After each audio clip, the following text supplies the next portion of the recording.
Welcome everyone to the Gamer Zone. We are here. We've got a big topic, guys. Completely fresh topic, brand new. You have never, ever heard this conversation before. I think I said this on one of I think this was the TeaTime when we were talking a little bit about expectations, I think, with Bloom. And I will repeat what I said there, okay? Talk ain't gonna help. You know, I think one of the things that I came into this TeaTime almost expecting to talk about is that there's been a bit of radio silence from ArenaNet, but actually, I get why they're being radio silent. Okay, this is, look, I'm just gonna bite the bullet and say it. I think we talk a lot about how it is cultural, and I think there's something to be said about going out and, you know, trying to help people feel empowered to engage in some of these things and you know, don the commander tag even if they don't feel fully prepared and just kind of do it. I think there's a lot of value in doing that. But I also think it's foolish to go and say that that's the only way we can solve it. You know, I've actually thought about this, you know, for a while, actually. Do you think that the game, in a sense, had it too good for a while? Kind of talking some historical memes. Because I have thought this, and I think I've said this before. I think that, in a way, the Heart of Thorns era was almost too good. Yo, welcome everyone to the Gamer Zone. Yeah. Today we've got a big topic. We are here. We've got a big topic, guys. Completely fresh topic, brand new. You have never, ever heard this conversation before. We're going to be breaking down exactly what happened with Dragon's End on the launch of Ender Dragons. It's going to be so much fun. Yeah. We're going to really get into it. Go into the second part too, though, when part we two really dig deep into gear check.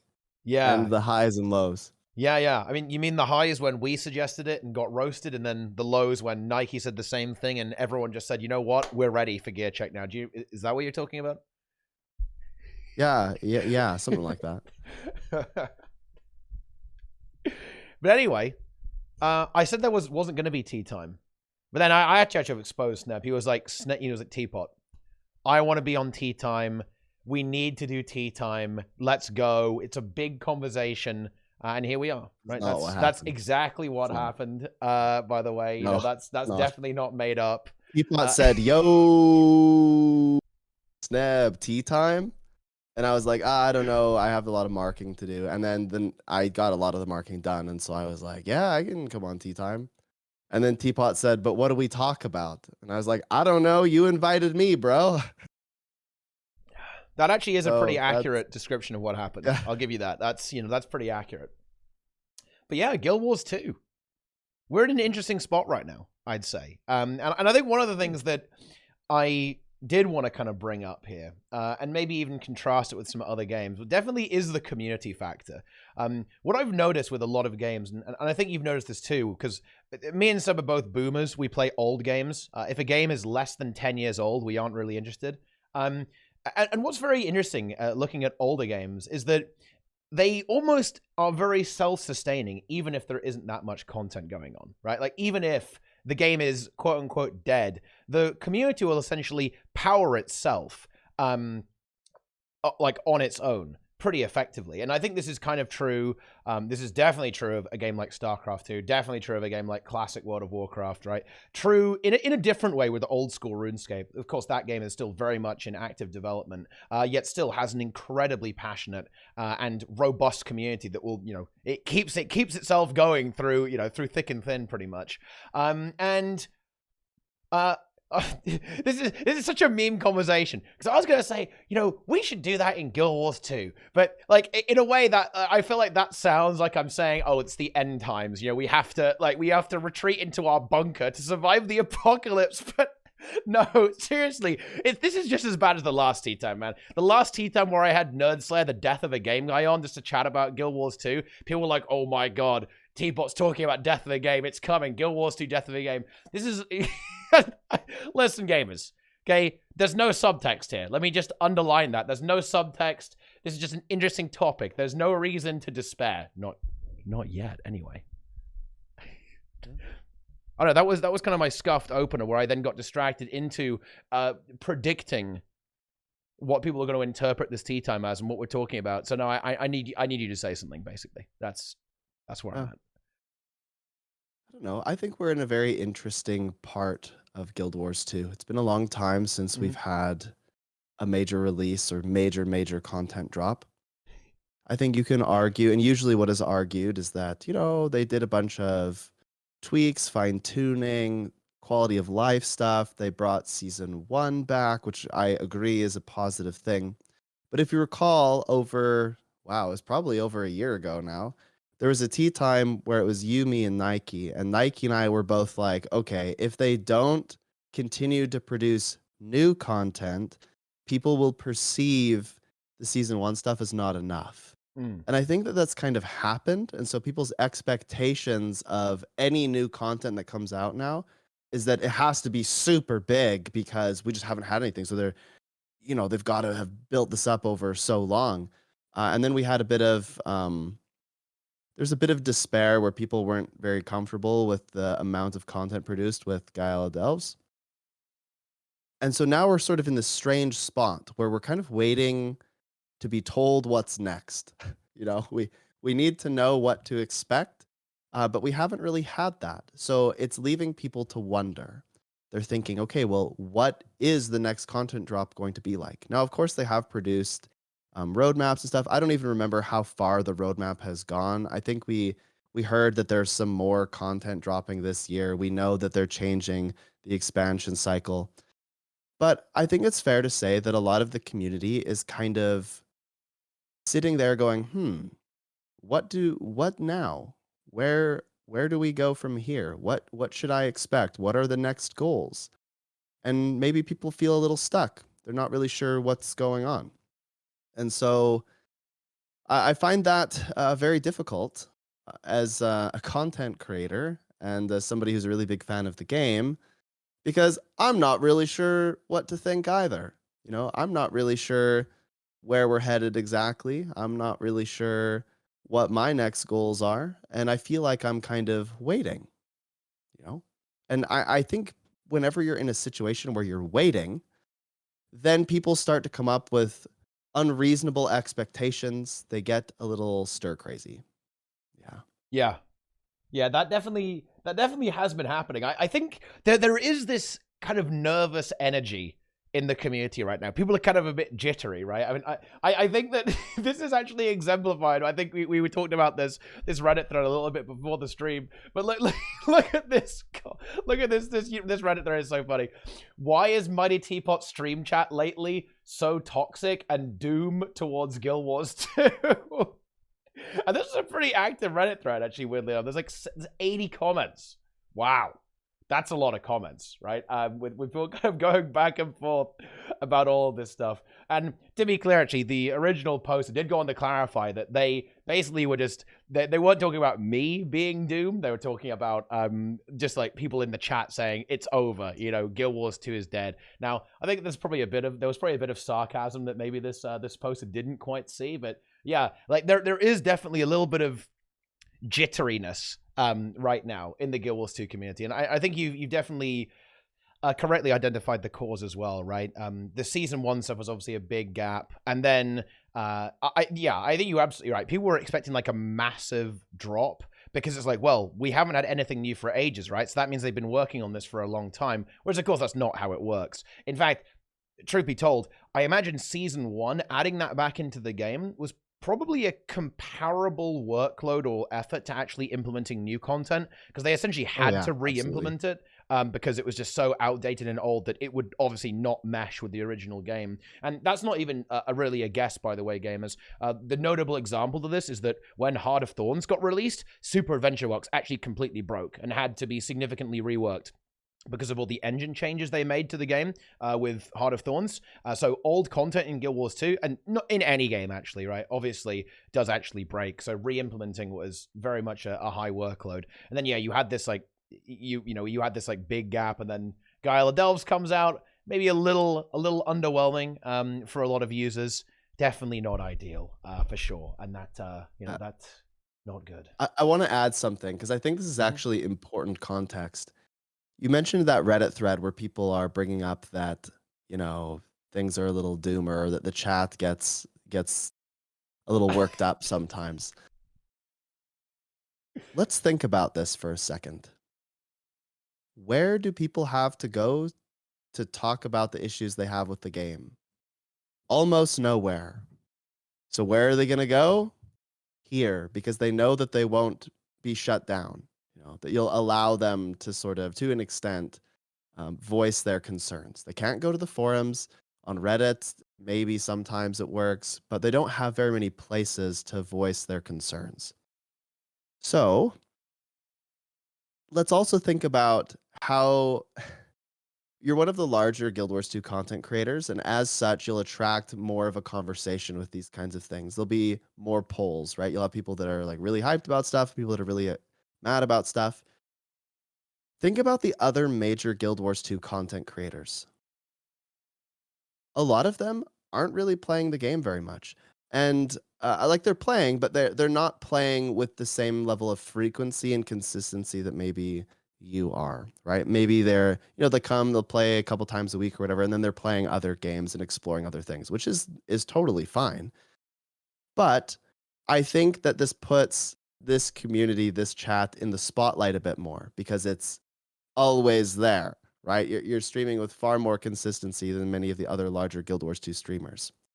So I know for a fact that many of the other larger Guild Wars 2 streamers have come in and said stuff like, 4 out of 10, didn't like the new patch. They give their take on it, and then they just walk away. Then they just don't play it. And then they just leave it at that. So I think it's easy to sort of scapegoat what's going on in the general community with saying, yeah, Teapot's chat is really, they're getting toxic or whatever that Reddit thread said. Because that's not always the case, but there's just not many other places to go to talk about Guild Wars 2. And a lot of the places that you would go, they're not even engaging with the game because they just didn't really like the content, or they liked it for what it was, but it didn't last them a very long time to get through. And so they just kind of walked away. Yeah. And they'll return when new content comes out.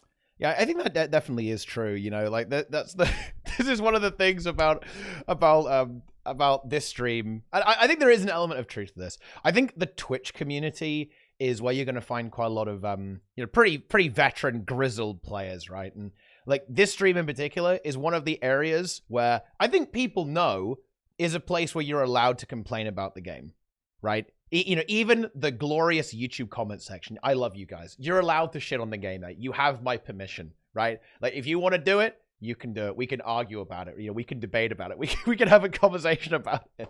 About everything that you hate about Guild Wars 2. Come on, let's do it. But yeah, I think that there is a reason why it ends up this way. It's because that we kind of facilitate these conversations. I mean, hey, look, a lot of the stuff that we've done together, right? And a lot of the tea times even, right? That we go over some pretty things. We can be very critical of the game sometimes. And I think that's actually, weirdly enough, somewhat uncommon. I think that there aren't actually that many discussion forums for Guild Wars 2. It's what I tried and, to be frank, haven't really executed with my own personal Discord, actually, is I really wanted to turn the Guild Wars 2, my Discord server into a bit of a discussion forum for Guild Wars 2, because I actually feel that's really lacking in the Guild Wars 2 community. You kind of have the subreddit, but it's not quite the same, right, as like a full open discussion forum, because sometimes the subreddit is a bit weird, right? Like, I think it depends on the day, right? Like, if you go to the subreddit on the right day, you can have, like, at the top of the subreddit, boom, you can have, like, a massively negative post, right? But on the other day, right, you might get ruthlessly downvoted if you're even remotely critical, right? I think this is not really the fault of the Guild Wars 2 subreddit. I think it's just the nature of Reddit itself tends to be very circle jerky, right? It's going to be all one way or all the other because of how upvotes work, of course.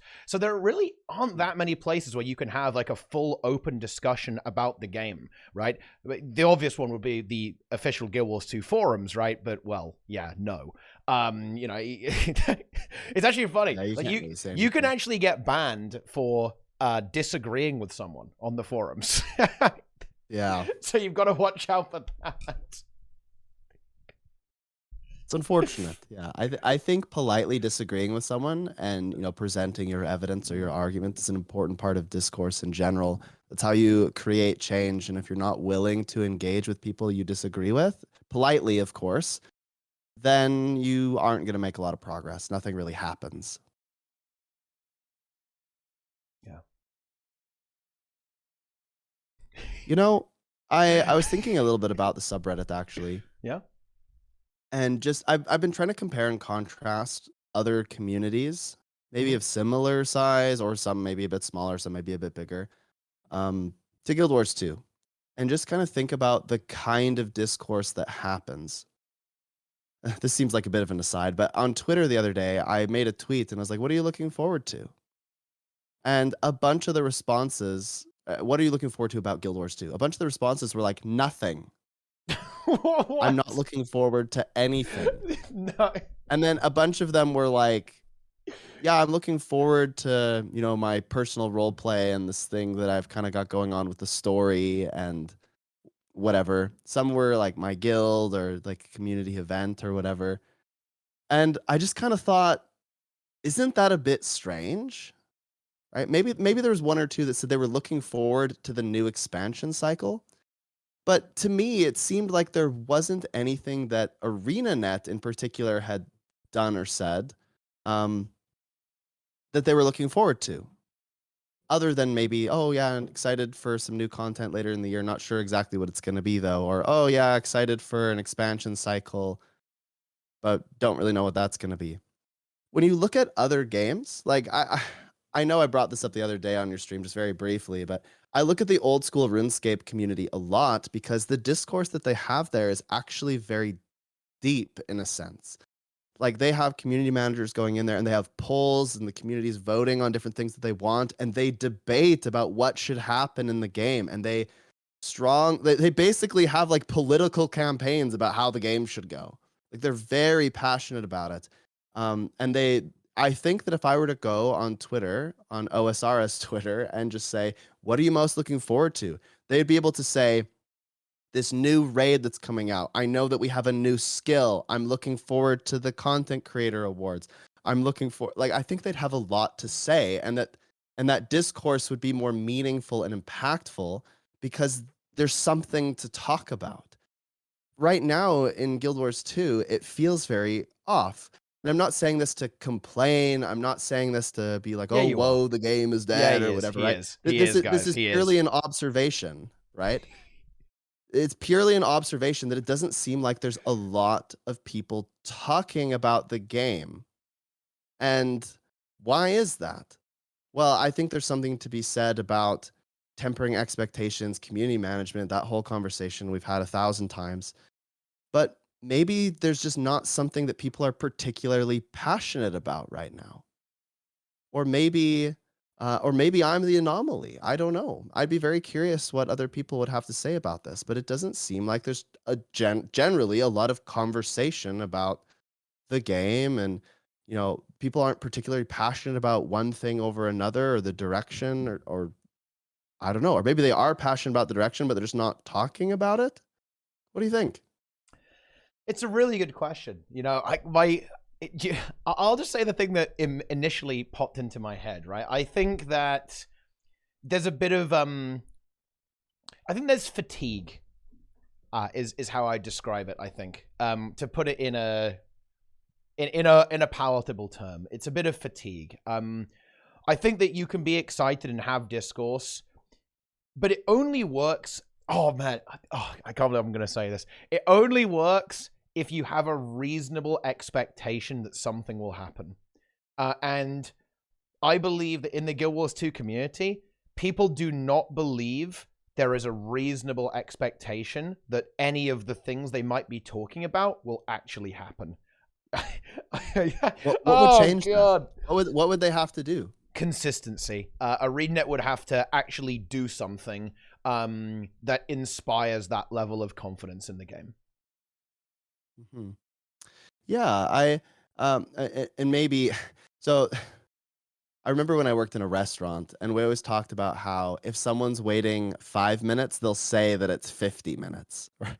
So you have to be careful because people always perceive things to be much longer or more difficult than they actually were. Customer's always right kind of thing. And so I'm thinking, and I'm having a hard time deciding, when was the last time that there was sort of a major connection with the devs, or when did they do? You remember when they were doing those blog posts about like what they were working on, whether it was the World versus World dev, or remember when the servers went out that one time and they made a post? Remember how they were doing that? I actually really liked those because it made the devs very human, and it let me know kind of what they were working on and what they cared about, and I thought that they were very fun. And it sort of kept me engaged as a community member. It's been a long time since one of those has happened, no? Or am I, one of those, it's only been 5 minutes, but I'm perceiving it to be 50 minutes? Well, here's the thing. I think I said this on one of I think this was the TeaTime when we were talking a little bit about expectations, I think, with Bloom. And I will repeat what I said there, okay?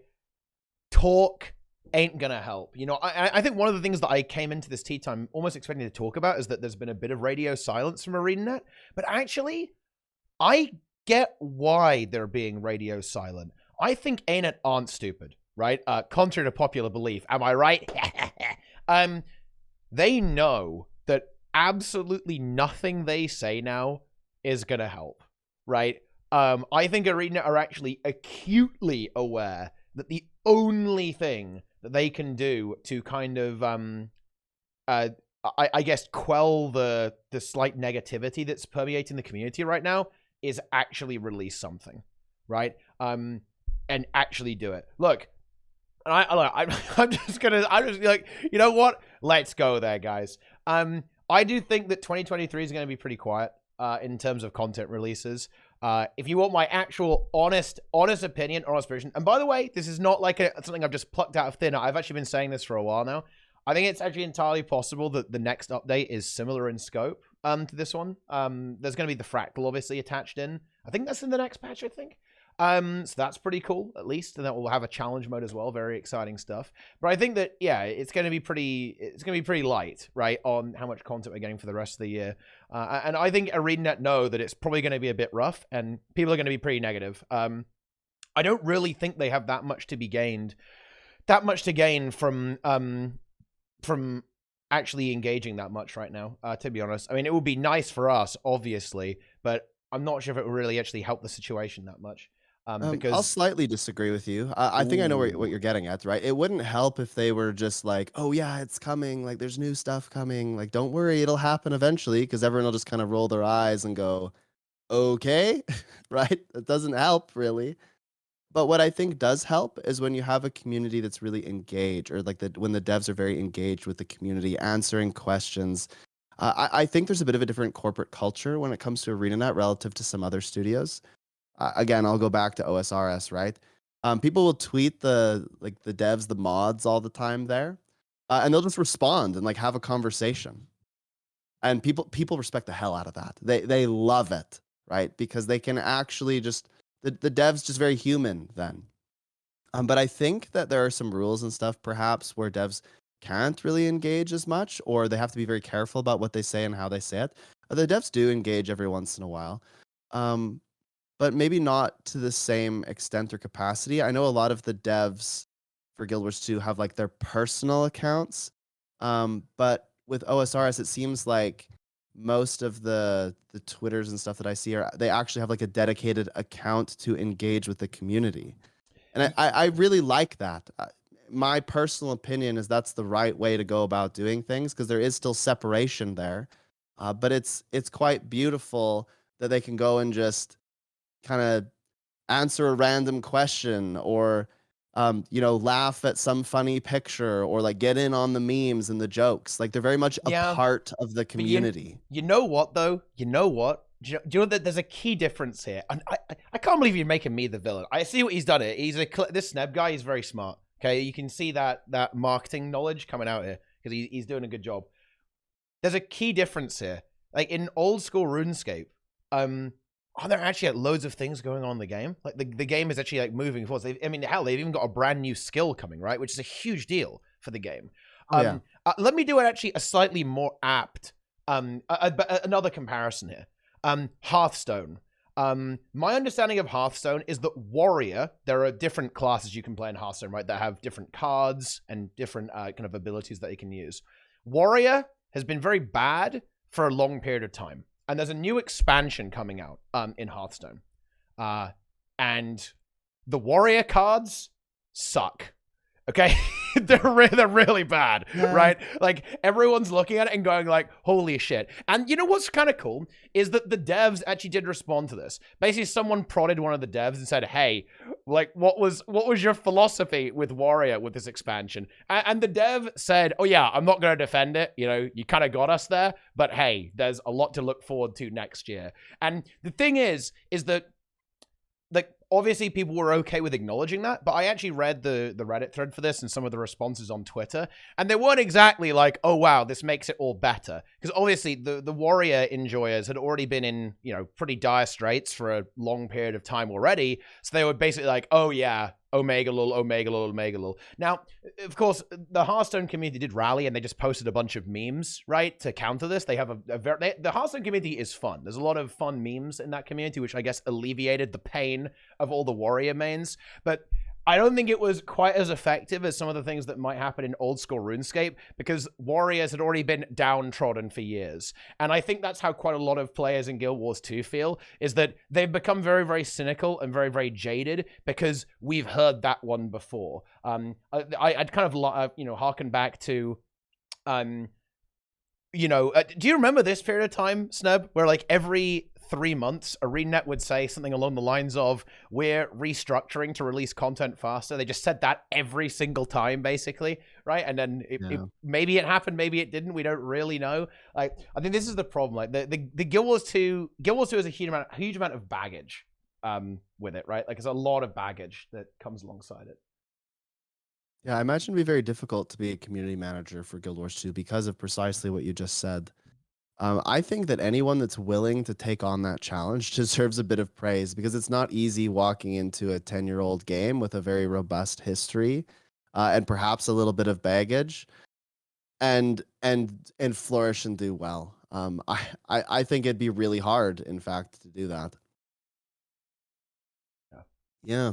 I don't know. I think the key with these kinds of things, and kind of where I was going initially, is even if there isn't a strong cadence or a release cadence for new content, you can essentially create content as a studio by consistently engaging with the community and helping promote community events that occur. I mean, I've gotten a lot of DMs about Ready Check Up 2, a lot, because people really want the people want in. I think people just want something to do and be excited for, and I respect that.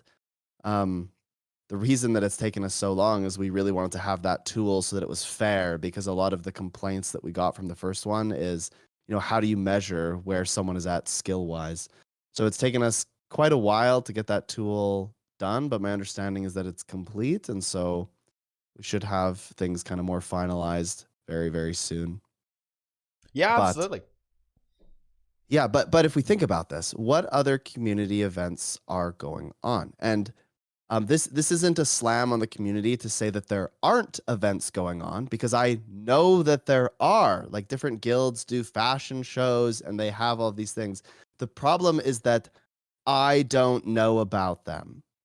And I think most people don't know about them, because they're not really they're only promoted to the extent in which a guild can do it. So when you look at these things, people are just kind of throwing something in the Reddit every once in a while, or they're telling people about it in game. I think it's very difficult to get the word out about these kind of events. And I think that perhaps, and again, maybe this is just my perspective, but I think a lot of people put a lot of effort into these events and they don't necessarily see the turnout that they want, or they feel bad about them because they don't think that people appreciate or love them. And the reality is that it's not that people don't appreciate them or like them. I think people just don't know about them. So where I'm going with this is, if there was more talk from the game studio, if for example there was a community manager that was really helping promote these things and just engaging in that conversation, I think that there would be a lot more liveliness in the community because people would know about things that were going on more. They'd be more engaged with them. They'd feel like there's more of a connection. Am I just wrong about this? What do you think? Yeah, this is a super interesting thing. I think you're absolutely right that it's very important to highlight a lot of things the community is doing, and I think that's always been a little bit lacking in Guild Wars 2. I think the way I would describe Guild Wars 2 actually is I would say there isn't a Guild Wars 2 community, not a cohesive one in the same way that there is for other games. I definitely don't get the feeling of solidarity, actually, in the Guild Wars 2 spaces that I think you can very directly witness in other communities, which is very interesting, seeing as I would actually expect that to be the case, as Guild Wars 2 is actually a little bit of something that stands away from the pack in terms of MMOs. I'd almost expect there to be a really strong bond between players who really enjoy that kind of stuff. But I'm not sure if I've ever really had that in Guild Wars 2. And funnily enough, I think this is actually where Guild Wars 2 suffers from success a little bit. I think that Guild Wars 2 allows you so much independence and so much freedom that communities don't form. Or not in the same way. You don't have this like big conglomerate of a community in the way that other games necessitate it very yeah, much. yeah, absolutely. Yeah, it doesn't necessitate it. Whereas in other games, it is actually a little bit more necessary for this to be the case. Everyone kind of has to be a big blob, right? For that to happen. I think the chat points out a good thing here as well. I do think that, I hate to say it, a lot of people don't main Guild Wars 2. So they're not as passionate about it as other MMO players are. Like, a lot of people who play WoW, they're like, boom, I'm into WoW, I'm pumping WoW, let's go. Or RuneScape, right? For example, like, oh yeah, I grind hardcore RuneScape, let's do this. I'm getting my 99s maxed out. I got my cape the other day, bro. I'm legit, you're noob, right? All this kind of crazy stuff. So I think there's definitely a stronger energy in a lot of other communities because of just the nature of the game. Guild Wars 2, like, it's actually really sad to me because I feel like you absolutely can main Guild Wars 2. It's just that I don't think a lot of people do it in the same way as other MMOs. It's very much the game that you play for a little bit and then you just log out of it, right? And then come back later, right? It's that sub fee. There's no sub fee to trap you in the game forever, right? Yeah, pros and cons to that, right? The con is obviously what you just stated. The pro is that it allows people who are more casual to just jump in and out without a lot of barriers in the way. So it's really just, like I said, pros and cons. What I'd be curious about is how this could shift. What do you do as a community? It's easy to say, oh, well, ArenaNet should just do this, or ArenaNet should just do that. But how do we as a community help these things go on? For example, one thing I've heard quite a lot is people perceive that they literally cannot create an in-game event or activity, like a community-based activity or event. They perceive that only ArenaNet partners can do that. Now, of course, there are significant advantages if you're a content creator, YouTuber, whatever. You have sort of a pool of people to create some popularity in what's going to happen or create a bit of a buzz. But that doesn't mean that you can't do it. It just means that it will be more difficult for you to do it. I think that we ought to encourage people to get more involved. And maybe it's too much pressure, or maybe it's too much work for you to solo plan a whole thing. But you could get a group of people together that are really passionate about something in particular and create the tournament or create a big event. Like Sneb and I, we did a hide and seek tournament one time. People loved that. It was super duper fun.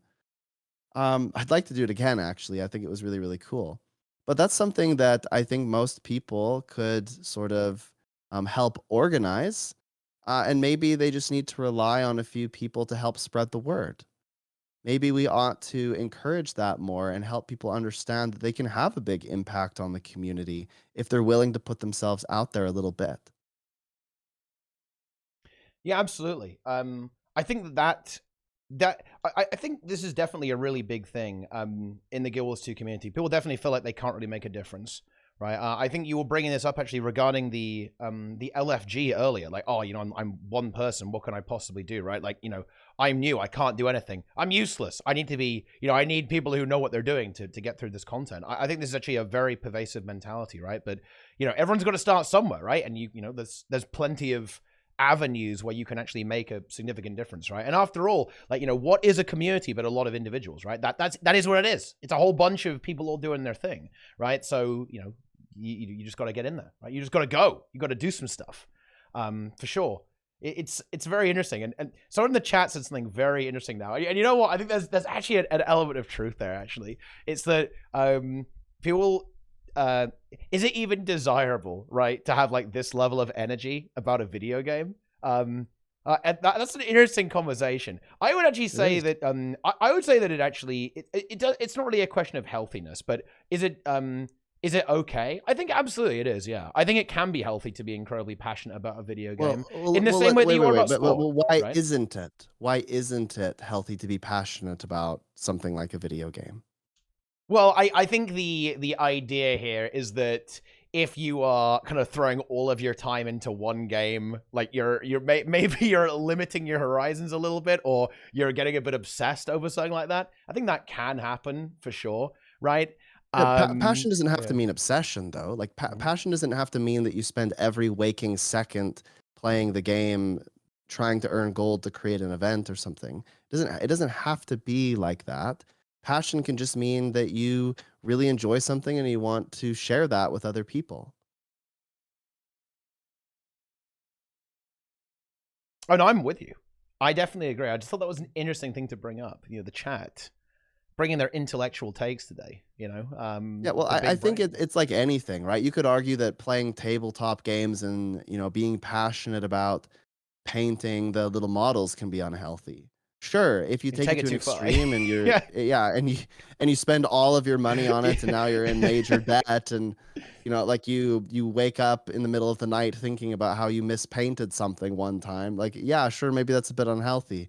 But if you just really like painting and you join some clubs and some, you know, communities locally, maybe there's like a local shop or something that does those miniatures, and you're just active in that community and you want to share that knowledge with others and just talk about it, I don't think there's anything wrong with that. It's the same as being passionate about anything. Like, I'm really passionate about basketball. I love basketball. I really, really love basketball. I watch a lot of basketball on TV and I talk about basketball with people all the time. But that doesn't mean I have necessarily an unhealthy relationship with it, you know? Yeah. And also, to be clear, you know, I think there's a bit of cross wires here, because the viewer has now clarified. This is a very interesting point here. The MMO genre has had the problem of years. People playing one game and expecting that one game to provide an endless amount of satisfaction for them. Everything has to be like WoW for them, or it's shit, etc. Well, here's the thing. I actually don't think that you're talking about the same category that we're talking about here. I think that you'll actually find that the people who that we're talking about, like very passionate, engaged players, are probably actually pretty content with the game right now, and certainly are with other MMOs. I think the ultimate game I would actually point out here is the WoW Classic community. They actually magicked Blizzard into... They were actually so excited about making Vanilla WoW come back. They actually made Blizzard do it, right? And it was a huge success. That's how powerful they were, even though, you know, it was a completely, literally a dead game, right? Like, wasn't even playable outside of private servers. And even now, even though that game doesn't have any new content, right? Like the original Vanilla WoW, it's, you know, it's not going to change, right? There's still a huge amount of people. Like right now, for example, there's a big challenge on where players are trying to clear some of the raids with characters that have never died and go through all of it without dying even a single time, right? And that's, yeah, from level 1 through to 60, by the way, so it's a pretty big time investment. Like, those players, they love the game. They're not like, oh man, this game is dead. They're not the ones complaining about the game. Obviously, they might have criticisms and things they don't like about it, but they're still very engaged and actually very happy with what's going on there. And I think that's what me and Sneb are talking about here, with what we'd kind of want in Guild Wars 2, is people who aren't hating the game, but are in fact very engaged and very passionate despite the game's flaws, right? Because no game is perfect, of course. And I think that can be very, very healthy, and can be a very healthy engagement with something, even if you are only playing that one game or maybe a couple of games like along the side there as well. But there are certainly doomers. Look, if we're gonna say that being a doomer is unhealthy, 100%. Like if you the microsecond you find yourself logging onto a video game and you go, I am not having fun, but I'm going to play anyway.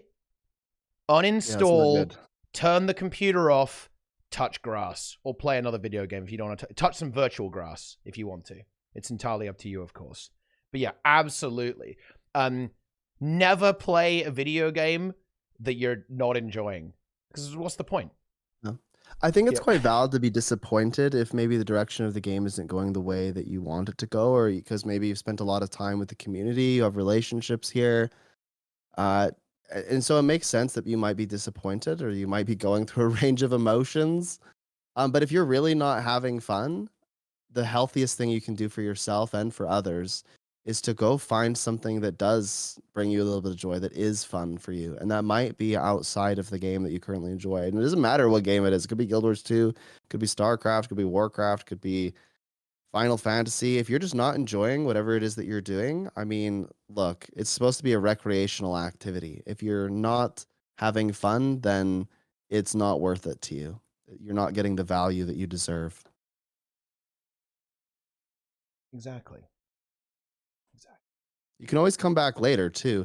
Like there have been times when I haven't really enjoyed Guild Wars 2, and so I've stepped away for a bit. And then, you know, I come back later and I have fun again, and that's fine. I think that's just healthy. That's life. Yeah. I don't know. What do you know, I've actually thought about this, you know, for a while actually. Do you think that the game in a sense had it too good for a while? Kind of talking some historical memes.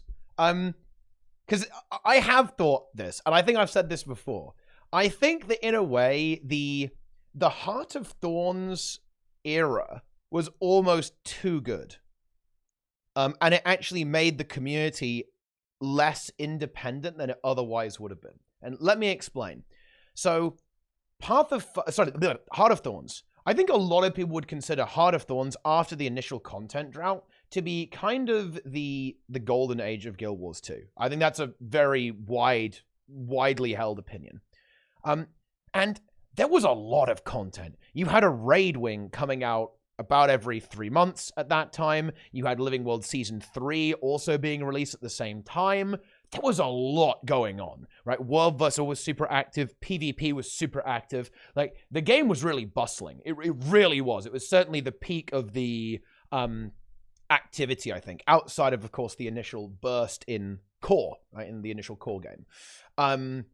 And I wonder if, in a way, ArenaNet spoiled us. They basically kept feeding us so much that we became fat and unable to move. Wait, are you saying that we're basically on Wally? Yeah, we're Wally. Yeah. ArenaNet, well, it was like we're actually Wally. Yeah. We've become too accustomed to the living in space thing. Yeah, there was the legend. I don't know. There was the triple patch. Holy shit. I remember that, actually. That was wild. There was like a mega patch back in HOT where they released like a ridiculous amount of content at the same time. It's pretty insane considering like what things look like these days, right? Without dooming too much. But yeah, for sure. Like, sorry, go ahead. I just thought that was we got some historians in the chat, you know, Tranquility 88. Yeah, I actually think one of my favorite times, I have such a weird history with Guild Wars 2. I played at release for like 5 months, and then I was gone for a couple of years, and then I came back and HOT released shortly thereafter. When I came back to the game, I played almost exclusively PvP. So there was a dark side when Bunker Chrono was a thing, and all games went like 0-0 for like 10 minutes. But there was a time during HOT where PvP was quite fun, and I really enjoyed it, and I thought it was really exciting and interesting. And so I look back on HOT, you know, with a lot of fondness because of that. Now, I was too noob to get past the Pocket Raptors, so I didn't really engage in any PvE stuff. And I actually believed that raids were too hard. I never tried them, but like just the way that people spoke about them, I believed that they were like impossible. So I held that belief for years just because that was the way that the community spoke about raids. And really what it was actually was that I didn't really understand how the game worked. So yeah, I guess I look at HOT with a lot of fondness because it was just a good time. I remember I had a roommate and I would just like I'd be doing economics, like micro econ and stuff. I'd be doing all these like practice questions. Then in between, I'd be playing a PvP match in Guild Wars 2. My roommate would always be like, "What are you doing?" And I would be like, "I am playing Guild Wars 2." Okay. Yeah. Yeah. I mean, He'd be like, "What is this game?" Yeah. And he would be like, "I'm not playing that." I don't know. He just wasn't interested. I think he thought I was weird. He'd like go and socialize, and I would play Guild Wars 2 PvP and then do micro econ questions. Yeah. I don't blame him. I was a little bit weird. Yeah. I think you I think your story there regarding like your initial experience in Guild Wars 2 actually does say something pretty interesting. Because you know what? I think that actually the barrier to entry for actually organizing and leading stuff is actually super high in Guild Wars 2. More so than other games, actually. I think if you think about community leaders in Guild Wars 2, they're actually all pretty proficient at the game, I would say. On the whole. Of course, not all. You don't have to be an Omega gamer. In fact, this is kind of my point. You don't have to be, but I think there's certainly an idea that you do, right? That in order to actually access a lot of activities in the game, you have to really know what you're doing. In order to do that. I mean, hell, look, people even think that you have to be kind of a Giga Chad hyper gamer to tag up an open world, right? That's 100% what people think, right? And look. Well, why do they think that? You know what? I'm not entirely sure. Do you have an answer to that? I have some thoughts. If you have a tag, it's very symbolic that you should know what you're doing.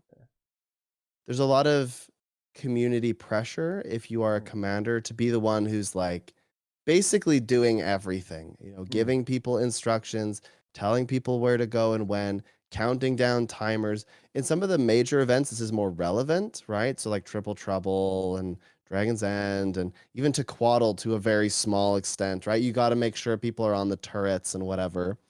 And so people, their expectations of someone with a commander tag is that they're going to make sure it happens. And that's a lot of pressure to put on one person in a map that can host, 60 to 100 people? You're saying that one person is going to completely determine the success or failure of a map. And let's imagine this. Let's imagine that I am like a lawyer or something, and I have a long day and I want to, play some Guild Wars 2 for fun. I get there. Do you think that I want 50 to 100 people depending on me to make sure that something works out? And if it doesn't, the easiest person to blame is the person with the tag? No. I think that most people that engage in that, they just want to chill. And having the commander tag be such a necessary part of group formation, both culturally and sort of within the systems of the game, really damages people's desire to be a part of that. It is a lot of pressure. I know anecdotally, I have a lot of friends and guildies and whatnot that they're experiencing a lot of commander fatigue, because when they go into instanced content, the expectation is typically that this person's going to know, is going to give the commands, is going to organize the subgroups, is kind of going to do it all. Now, I'm not saying this is how it ought to be or how it should be, but this is the expectation that you're given. And that is really that's a hard pill to swallow, because this means that you have all of the pressure on you the entire time. Even for myself, I feel this constantly. If I have a rough day at work or whatever, I don't really want to tag up, because if I tag up and I make a mistake, I'm responsible for these 9 other people's like enjoyment of the game. that's a weird thing to think about to an extent, and maybe that's a bit hyperbolic, but it does have some truth to it, you know? If you have the commander tag, you are responsible to some degree for people's enjoyment of what's about to happen. You can have a massive impact on the enjoyment and the success of the thing, because if you have a lot of leadership skills and you're calling everything out, you can have a massive, massive impact. But that's so much pressure on one person that it kills. You know, people talk about how having ranked anxiety in games like in Guild Wars 2 PvP or in a game like StarCraft. You know, there's this anxiety about hitting the go button, and having rating go up or down based on your performance, right? People get a little bit of anxiety with that. I think it's very much the same with posting a group in the LFG. Now, some of you are probably groaning and going like, oh, come on, it can't be that difficult. I really believe there's a lot of people that look at it and they go, you know what? I have the tag. I could post a group, but I don't want to be the one to have to tell everyone what to do in case I make a mistake. I don't want to have to be the one who goes and kicks someone. And I don't want to have to be the one for which everyone is reliant upon to have fun. I can't be that guy. It's scary. And so when I look at the LFG and there aren't a lot of groups, I think it's because people are faced with that constantly. Not everyone is a perfect leader or necessarily likes to be super vocal. I think everyone has capacity to do that to some extent, but not everyone enjoys it. And it's very anxiety inducing for a lot of people. I think you have that ladder anxiety, ranked anxiety with the LFG to the point where everyone is staring at it thinking, I hope someone else makes the group. Yep. And take on that's that how pressure. That's the LFG. Because I don't want the pressure. I even am hearing this from other content creators. I know there's a content creator I was watching the other day, and he was looking at the LFG and he was like, oh man, there are no groups for raids. And somebody in the chat was like, well, just make one. And he said, I don't want to make one because I don't want to have to deal with kicking people or moving people that don't know how to do the stuff. I don't want to be the bad guy. I don't want to have to organize all the subgroups. And you know what? Fair, right? Fair. Because it's a lot of pressure. It's a lot. Now, do I have necessarily a ton of wisdom for how we could solve this? Not really. I'm usually not this guy, but I will be here. I think we have capacity to do something about it as a community, but largely it's a systems problem. Commander tags are super expensive. Commander tags culturally have big expectations. The game reinforces these expectations through the systems. It dichotomizes experience through saying something, you're either experienced or you're training, which means that one person or a few people, it's telling you that you're supposed to be reliant on people that have already done it to guide you through.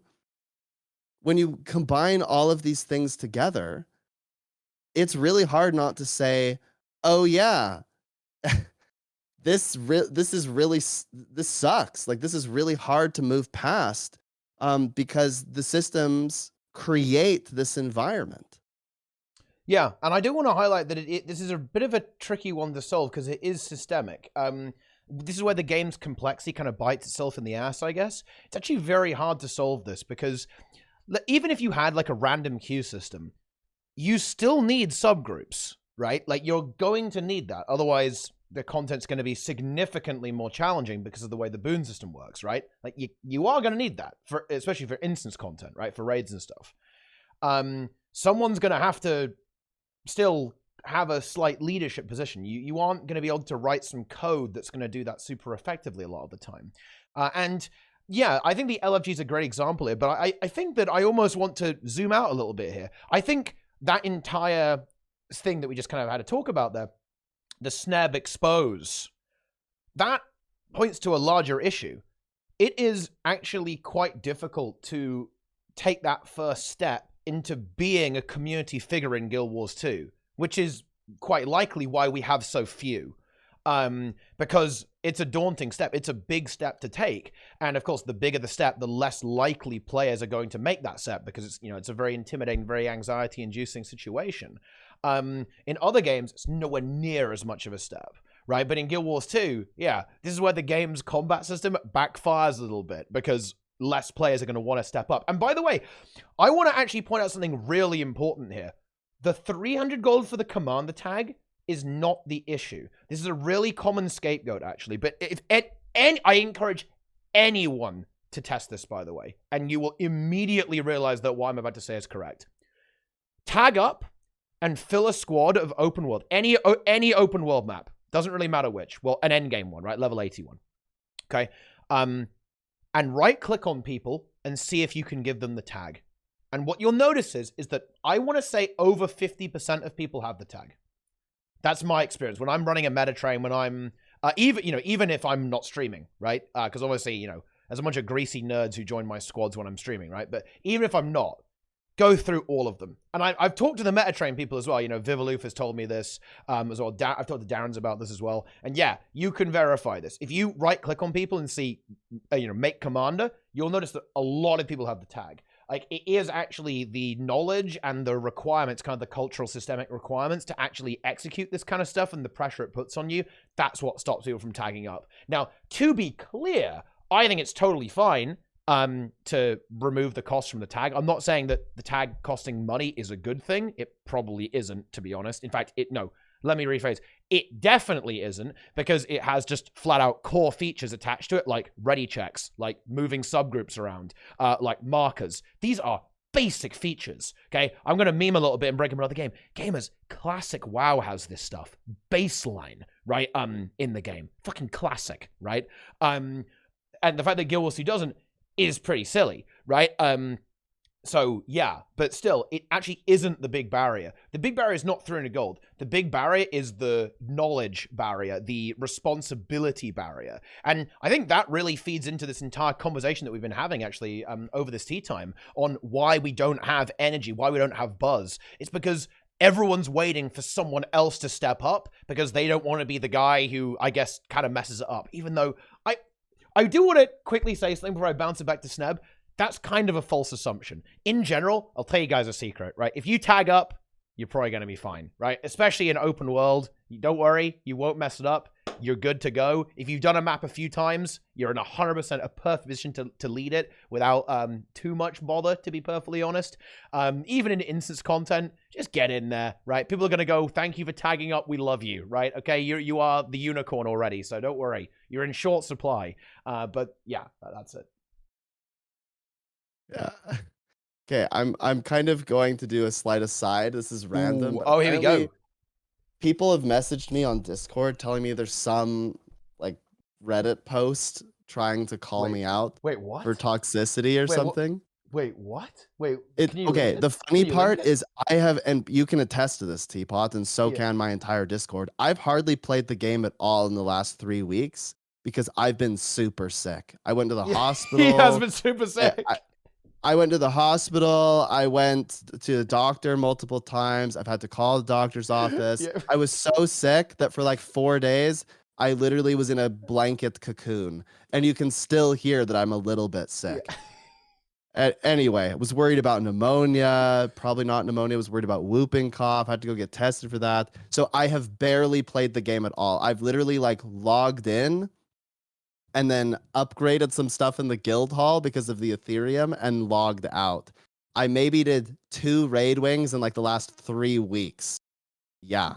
So this guy's going and he's like saying how he was in some strike mission with me and that I berated him and made him feel stupid. Oh no. That's impossible because I haven't even played. But also I would never do that. The most that I do is if somebody is in there and they have no idea what they're doing, I'll be like, hey, do you know the mechanics? And then I like offer some help if they want it. Some people take me up on it, some don't. But usually people are like, yeah, this is my first time. Like, what do I do? And I can just explain it. But well, yeah, this is totally false. We got our content on the subreddit. I like that. I think I have found it. And to be clear, it does appear to be a troll post. Because they have misspelled your name. Well, also, it's a brand new Reddit account, basically, called it's less than a week old. King Ruick 3 Ever. Yeah, this is a troll post, is what this is. Yeah. I believe. That is something, right? Hey guys, I want to share my experience in a strike group in Guild Wars 2. I joined the group as a relatively new player to strikes, and unfortunately I had a bad encounter with a commander named Snebzor. He asked me a question about the mechanics of the strike, which I didn't know how to answer. When I told him I was still learning, he berated me and made me feel stupid. He even mentioned the group wasn't a training group, even though it was listed as all welcome. Yeah. So I don't join those groups, so I don't even. Just there's one thing that we have to kind of point out here, by the way. Here in the Guild Wars 2 meme land, I think in-jokes are absolutely acceptable. But gamers, I'm going to tell you a little secret. In-jokes don't work if people aren't in on the joke. This is just basically like spreading misinformation, right? An in-joke becomes misinformation if people don't get the joke, right? Right? That's kind of the big problem here. You know what I mean? It's pretty bad. But anyway, I guess that's the aside. I have located the post. Yeah, it's just kind of funny. Yeah, I have no I haven't even played strikes in like several weeks, so maybe I did one time. I can't remember. I've been so sick and dealing with IRL stuff that I just really haven't done anything. So I thought that was kind of funny as a random aside. Anyway, what were we talking about before? Yeah, we were talking about barrier to entry on becoming a community figure. Yeah. And, kind of participating in leadership, right? Well, you don't have to. It's not about necessarily becoming a community figure. Not everyone wants that, and I think it's kind of silly if we were to go and be like, yeah, everyone should become this like mega commander, and you should become some kind of like well-known name, and now you should quit your job and become a content creator. No, right? Like that's not. I don't think that's fair at all. I think that the barriers to entry with just playing the game in instance content are high because of the systems that we're exposed to with regards to the commander tag, squad system, party system, just how you engage with people all the time. It's really, really tough because so much onus is put on one person. And the thing I'm kind of sad about is I don't really have, I don't play a lot of other MMOs, so I don't really have another way to sort of I don't really have anything else to compare this to. I'm not exactly sure how it's done in games like Final Fantasy and World of Warcraft and stuff. But it does feel kind of awkward in Guild Wars 2. I don't like that there's so much pressure on a few people. I think that affects the enjoyment of the game for everyone. Yeah. The problem is, though, is that kind of circling back to this, there are obviously some things ArenaNet could do to streamline the game, right? Like that's 100% true, and make the system easier. But I almost get the feeling that a lot of this has to be cultural, if you want to improve this, right? Or am I completely off base there? Okay, this is like I'm just gonna bite the bullet and say it. I think we talk a lot about how it is cultural, and I think there's something to be said about going out and trying to help people feel empowered to engage in some of these things and don the commander tag even if they don't feel fully prepared and just kind of do it. I think there's a lot of value in doing that. But I also think it's foolish to go and say that that's the only way we can solve it, or that is the solution. Rather, it's the only solution that we have power over. But the reality is that if the system never changes, I don't think that there's going to be big strides in how this is affected. This is why people dislike having this conversation with me. But whenever somebody's like, "Oh, we need to revive the LFG," I'm tired of hearing that because I don't think it's going to happen.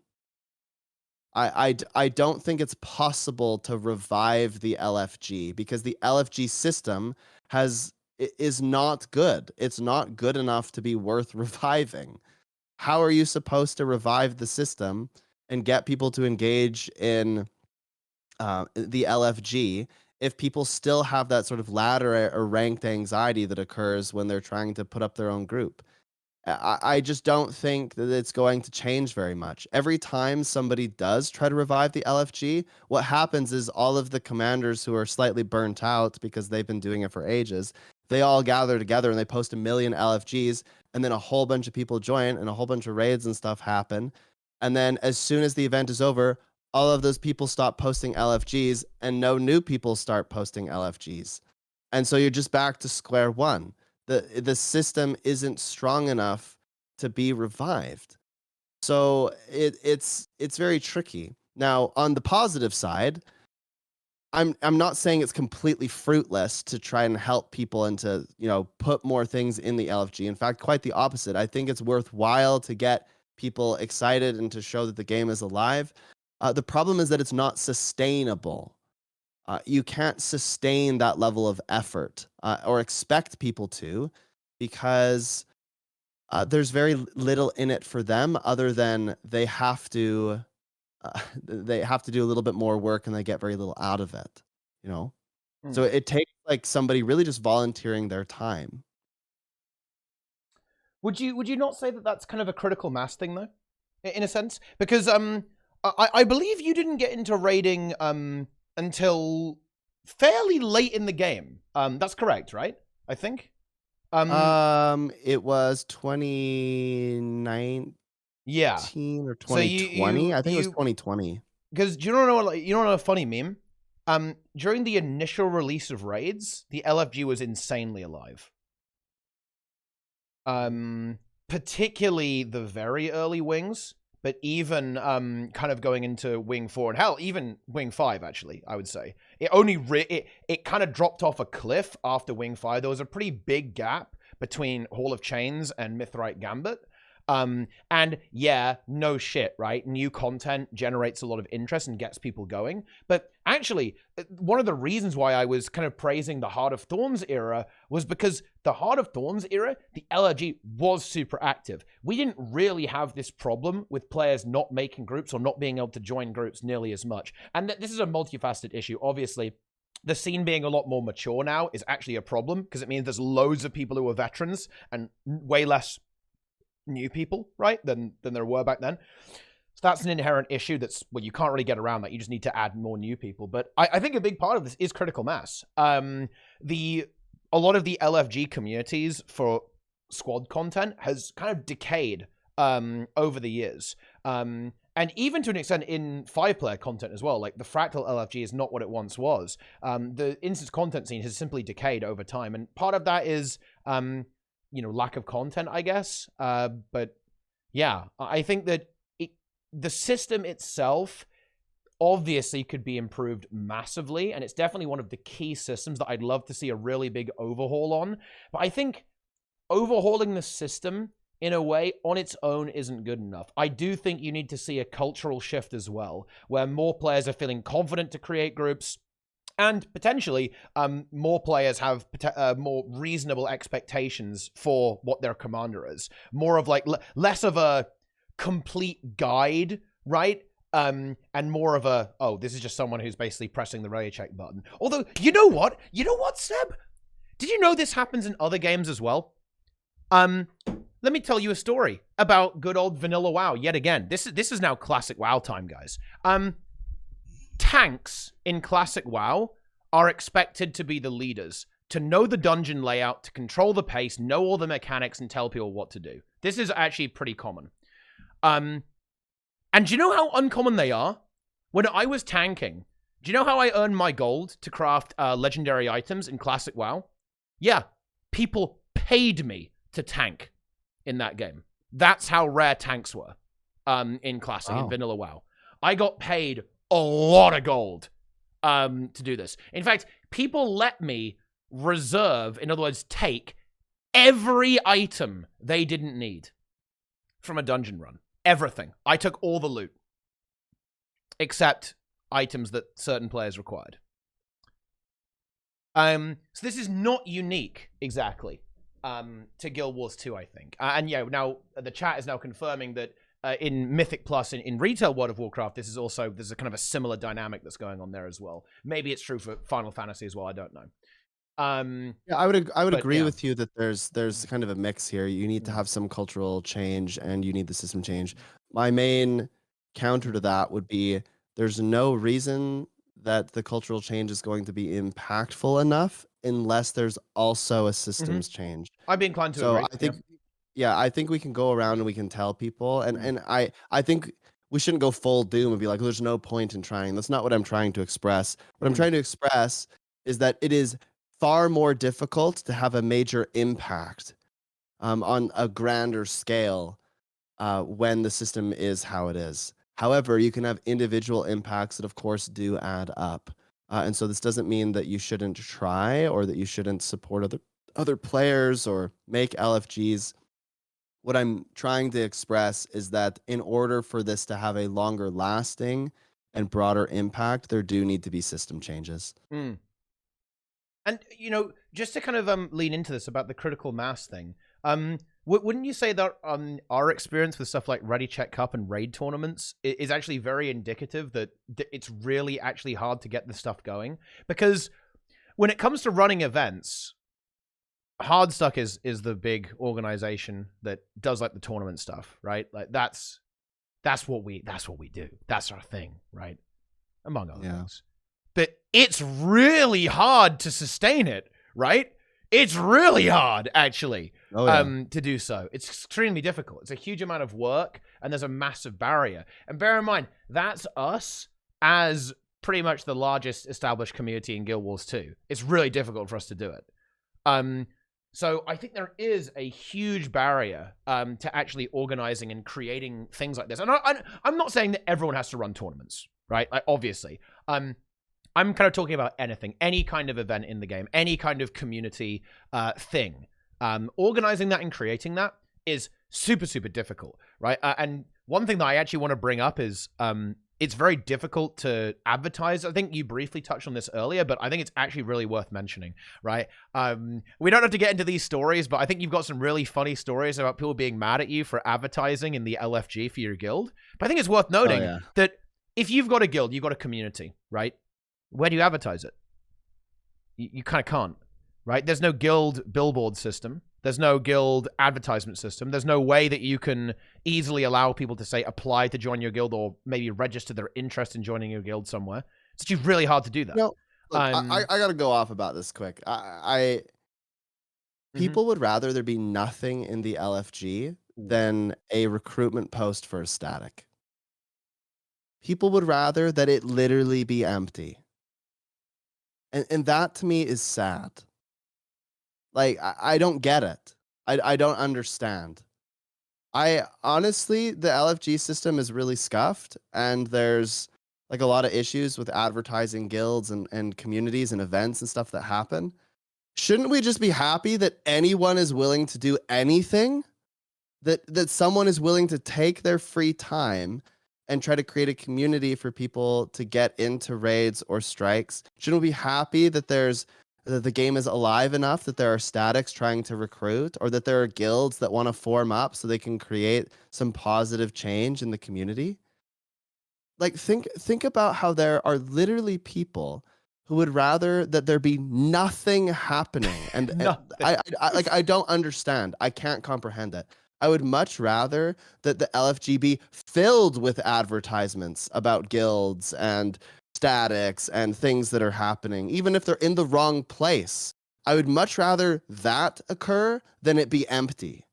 And so think about that. Like, it's fair to say that, you know, that things should be in the proper place, and, you know, you might have your opinion about what should or shouldn't be there and how it should be ran, and that's all perfectly valid. But would you rather have it be empty, or would you rather that there be something there?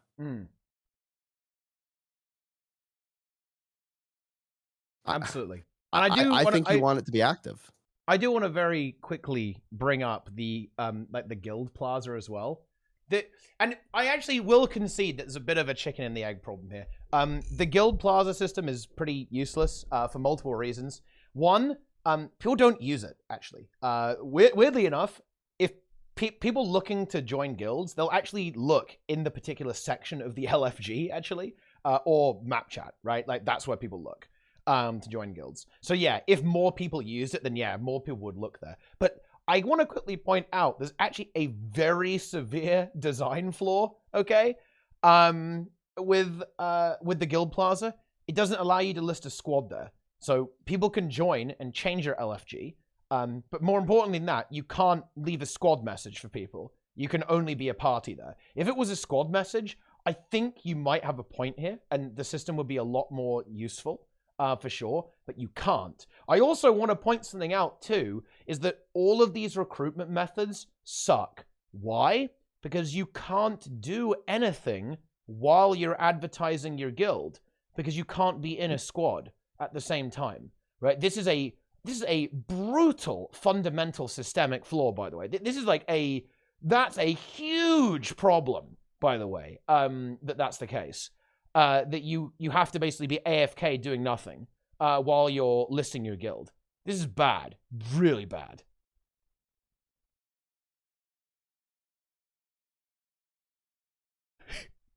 Any thoughts? Yeah. Any thoughts on that? Well, I just think it's quite sad how many people literally said, I would rather it be empty. Or they say that a static recruiting in the raid LFG to do raids is spam. Look, people, if these things don't exist, the game's dead. You want there to be groups of people that are doing the content and inviting other people to do that with them. You want that. Trust me, if you don't have that and everything is really private, people will not keep playing the game because they perceive that nothing is happening. If you have to go out of your way to find these groups, and by out of your way, I mean you have to look up all these Discords and look up all these websites, then they will not engage with it. They will quit. Yeah. They will quit. They will give up because there are other games that have systems that are much easier to find people to play with. Yep. Absolutely. And other games do, right? That's kind of the point, right? Which is nice. It's really good. And this is, again, a bit of an aside here, but I actually want to quickly bring up this Reddit post from 2 years ago, just to kind of illustrate what I was talking about critical mass, Sneb. 33 raid LFGs at the same time. With only one of them being a sell and one of them being recruitment, right? This is kind of what the LFG used to look like. Yeah, 33. I think I commented on this. And bear in mind, guys, this was 2 years ago. It actually used to be more active than this. Like a few years back, so, you know, like a bit more than this, it was even more active. Like on the release of Wing 1, Wing 2, Wing 3, and Wing 4, it popped off even harder than this. Like the LFG used to function, right? It absolutely did used to work. So it's not just the system. That's not to say it shouldn't be improved, because believe me, it absolutely, yeah, here's another post with 40 LFGs being shown here as well. The system did used to work. And what my entire point with this is that people are, in my opinion, over blaming the system.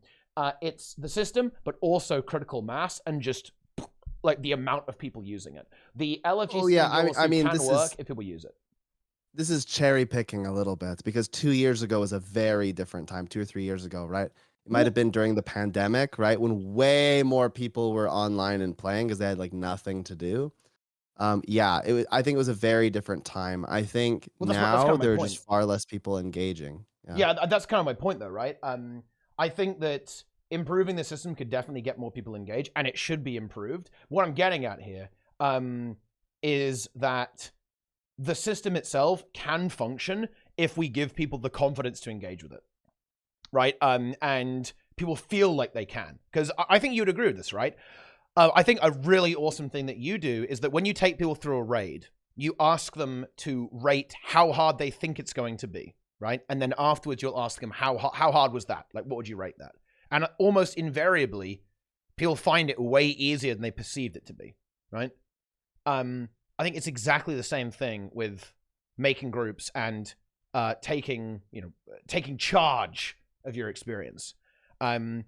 Players perceive it to be far more difficult than it actually is. And if we can break down that barrier, then I think a lot of these systems can operate significantly better than they are right now.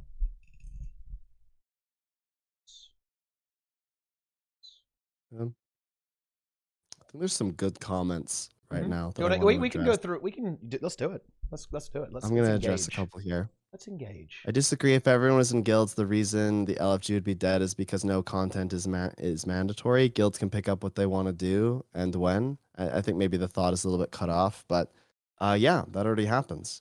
I would rather that those guilds be very public and allow people in to be a part of that than not say anything. Actually, one of the biggest criticisms I've had, and maybe you get this too, Teapot, is people say, you're exclusive, or you're gatekeeping, or you don't allow certain kinds of players to play with you, or whatever. That's not true. I advertise very publicly. Anyone can join at any level, any experience level. The only requirement, basically, is that you have a positive attitude and that you're kind of in line with our culture. That's it. Yeah. Beyond that, like anyone is welcome. But it's not perceived that way if it isn't public. Right? It is very, very, people can be very critical if they don't think that you're public about it. I think this is where you do need systemic change, because let's examine that. Why don't you have things public? Simple, because the game doesn't facilitate that. Right? Okay, let's kind of run through this. Why is it that so many people use Discord to organize their groups? It's because organizing groups in-game is inefficient, right? And we all know this, right? Players will optimize towards more efficient models, right? With the way they go about doing things. And the in-game systems do not facilitate things like Skein Yang and things like Hardstuck. They don't. People make these external things for a reason. It's because it's easier and more efficient and allows you more control outside of the game. It allows you to, enforce a culture, right? Which is actually really important, right? I know the word enforce is a little bit scary, but having kind of, having standards basically is necessary if you want to hold anything together, right? If you don't have some kind of behavioral standard, you can't have a cohesive group. It just doesn't make any sense, right? You even do this internally, right? With groups, right? Like you might set the experience level, you might set that. But it turns out even that's actually very difficult to do because it's all trust-based within the game, which is not, it doesn't work very often. It's one of the reasons why people don't use the LFG all the time. Yeah. I think this topic is very complicated because there's so many things that sort of compound into one another to make things more complicated or difficult. But anyway, another comment. Have you considered making some statics that are purposefully not full but covering most important roles? Yeah, actually, I had an officer that was thinking about doing that. They were going to make a static that basically had like 5 or 6 people, and then they were going to put it in every week at the same time. They were just going to put it in the training LFG and just pull random people in there and get them through raids, essentially, and teach them how to do it, invite them to the Discord, chat with them, make a connection, be friends, whatever. The problem is that when you have something like that, you are asking 5 or 6 people to volunteer their time to train weekly. And that's a big commitment. And honestly, it's a lot of mental energy, right? You have to put in a lot of focus and a lot of effort to help those people. And so not a lot of people can really sustain that level of effort for very long. Yeah. It's very intense, right? Because training is awesome and should definitely be encouraged, but it's not something that you always want to do, right? Sometimes you just want to get in there and clear it, right? You just want to get in there, boom, I want to blast, or you want to have a good run. This is especially true, by the way, of raiders and strike players who have got to a certain, who've cleared it a lot, right? You get to a point where your enjoyment from the game is kind of in the execution, and it's like, oh, I want to push the time down a little bit. Like, I want to kill the boss 3 seconds faster, 10 seconds faster. I want to get our full clear done in under 2.5 hours, right? That actually becomes a really key part of the enjoyment for very experienced players, I would say. And well, we even see this with the system that we have in Skein Gang, right? Like Sneb has a leaderboard with all the times, right? That guilds can basically compete against, right? And try to get certain rankings, right, on this leaderboard, right? This is kind of what raiding becomes after a while. I think there's a great comment by Zach here that one of the really big issues with raids is that the gold per hour is very mediocre for most players. So after you've got your legendary armor, there really isn't much of a point in playing raids for most players, unless you really happen to enjoy raids, of course. I don't think that's ever going to change, by the way. I think ArenaNet do not like the idea of harder content giving you more rewards. Just, that's a can of worms. We just shouldn't even talk about that. This is a very ArenaNet thing. Yeah. ArenaNet believe very much that everyone should get the same thing, no matter what you do. That is not something that's even worth debating, because, again, that's a bedrock philosophy of ArenaNet. Simple as that. But, yeah, that definitely is another issue for sure. Yeah. I think it's very hard to...